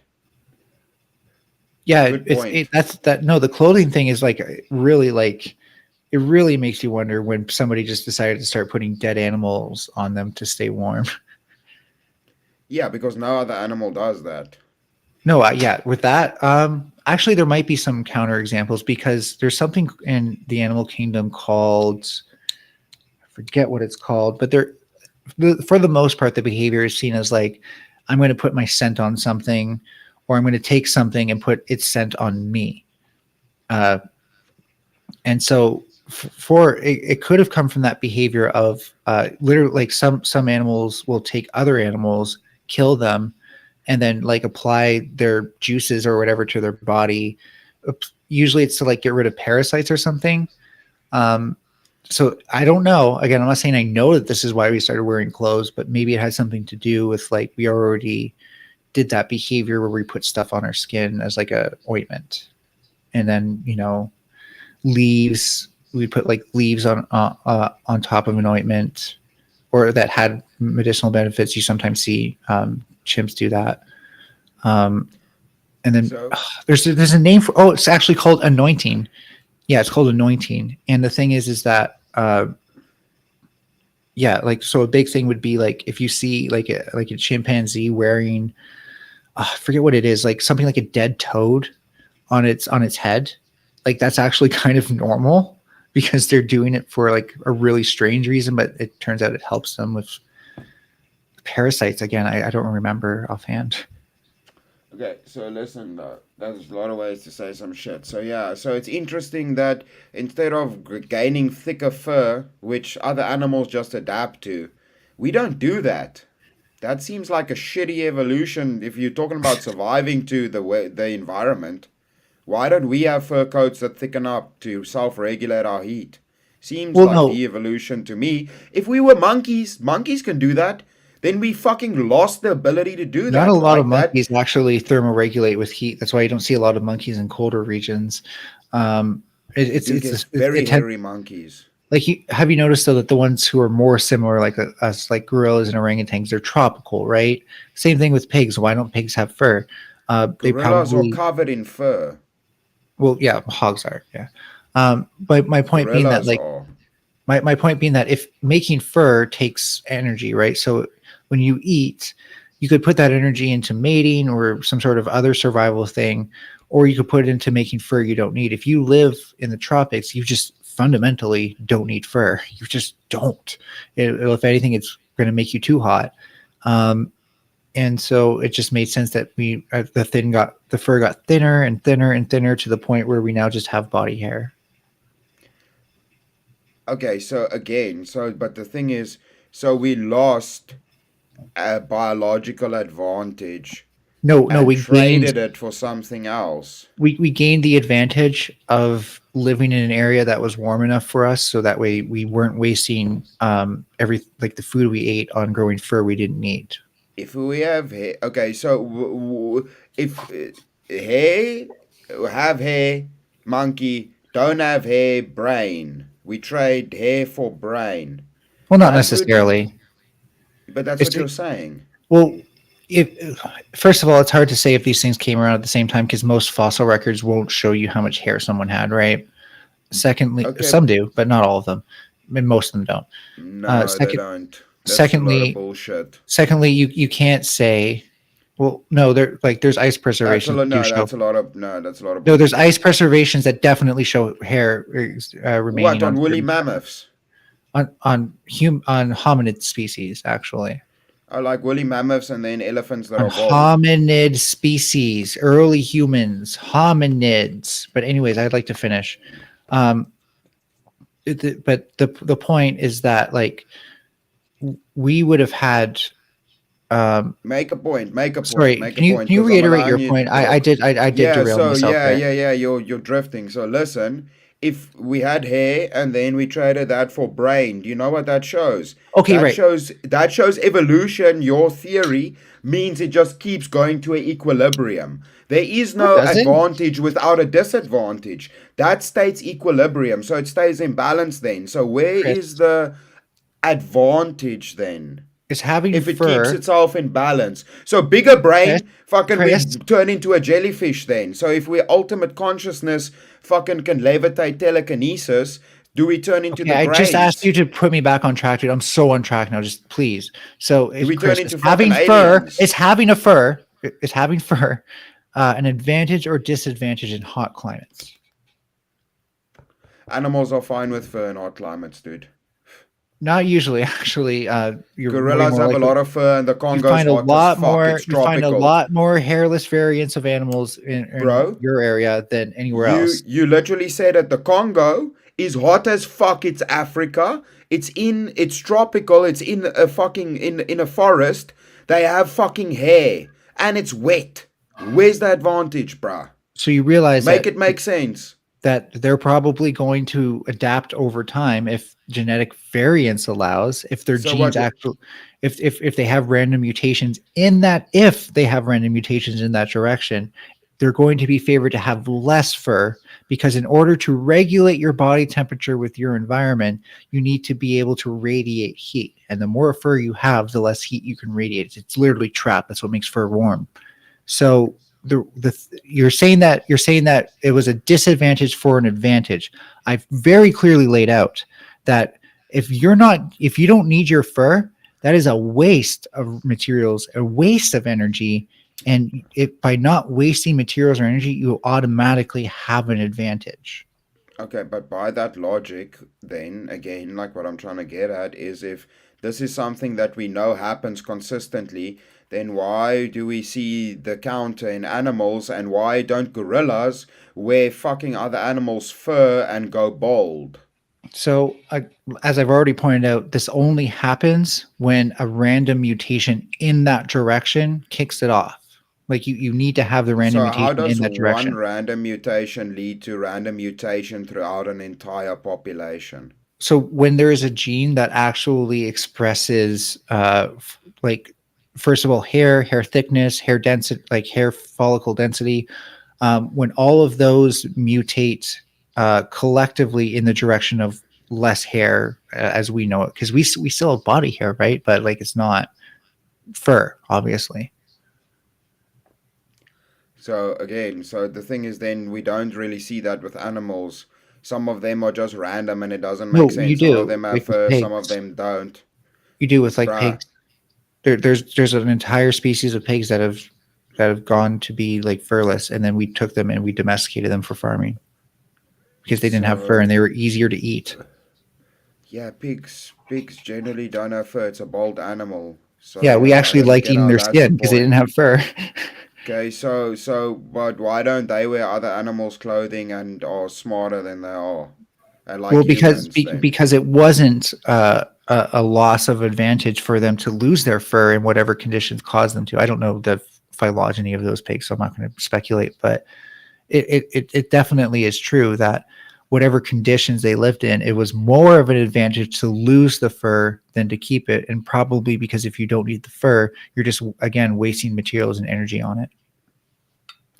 Okay, so listen, but then again, that's what I'm trying to get at with you. Is that would mean your so-called evolution will always stay in equilibrium. So when you Nope. gain one thing, it sacrifices. So you made the energy argument then. Yeah, but so That that's was your argument, and dude. your argument was that the brain got smarter and we lost fur. My argument Is is that that's losing what you fur. said? My argument was that losing fur is both an advantage, the same as getting smarter. So therefore, there is no equilibrium there. What you mean is proportionality, inverse Uh, proportionality, by the way. uh, But the reality of it is I'm saying that they're both advantages. So no, they're wait, not. It's not working in the are way you you're ready saying to it is. get fired up and yell a bit? I think you're in trouble. Hey, Hello, sir.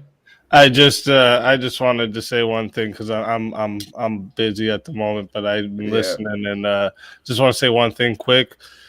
Those pigs that are domesticated with no hair, they're the same pigs that have the hair. If you put them back into the wild, they actually grow the hair because you know why? They're adapting to their environment. You need to learn about things before you speak on them, Melody. So Thanks for playing. yeah, cool. Those domesticated pigs wouldn't have done that without a random mutation. And there is evidence that we didn't just take hairy hogs out of the wild.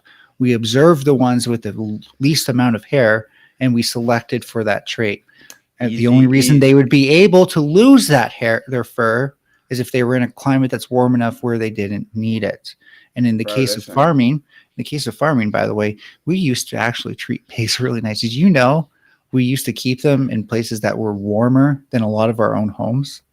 Okay, listen, I get it. Pigs are delicious. I get it. I like bacon. But the point that Easy was making, and I was going to get there as well, is if you take a domesticated pig and in the same environment, like just under human care, and you put it in the wild, in 3 months, 3 to 4 months, it goes feral, it grows tusks, and it grows fur. Did you know that? It goes feral, grows tusks and fur. I'm going to need to see evidence. 4 months. 4 months.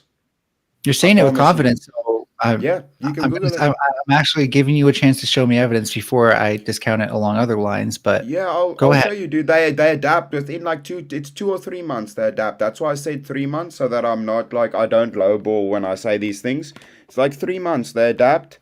They grow feral and they grow tusks in 3 months. But okay, with the hair adaptation.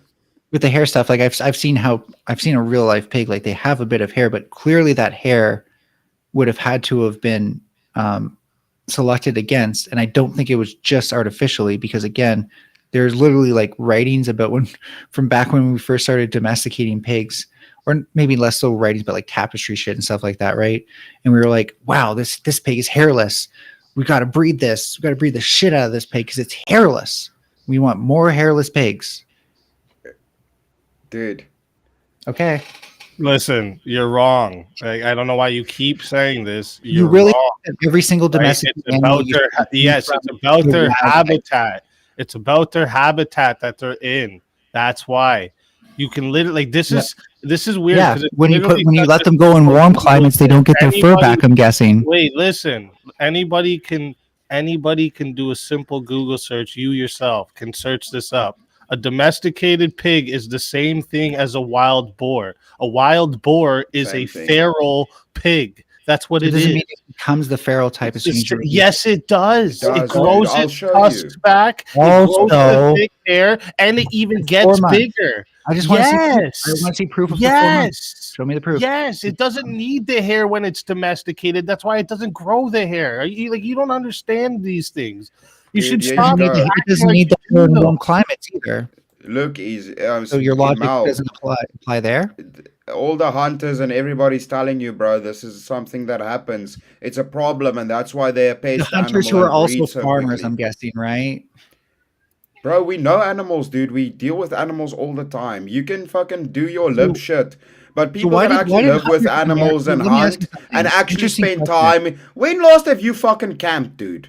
Well, no, have you ever slept in a chair? Listen, dude, you want to come talk to me? Have you ever slept in a chair outside in nature, outside, without a fucking tent, in a chair, bro, under the stars, in front of a fire? Have you ever done that? You don't even know. No, you haven't. No, you've never fucking done that, bro.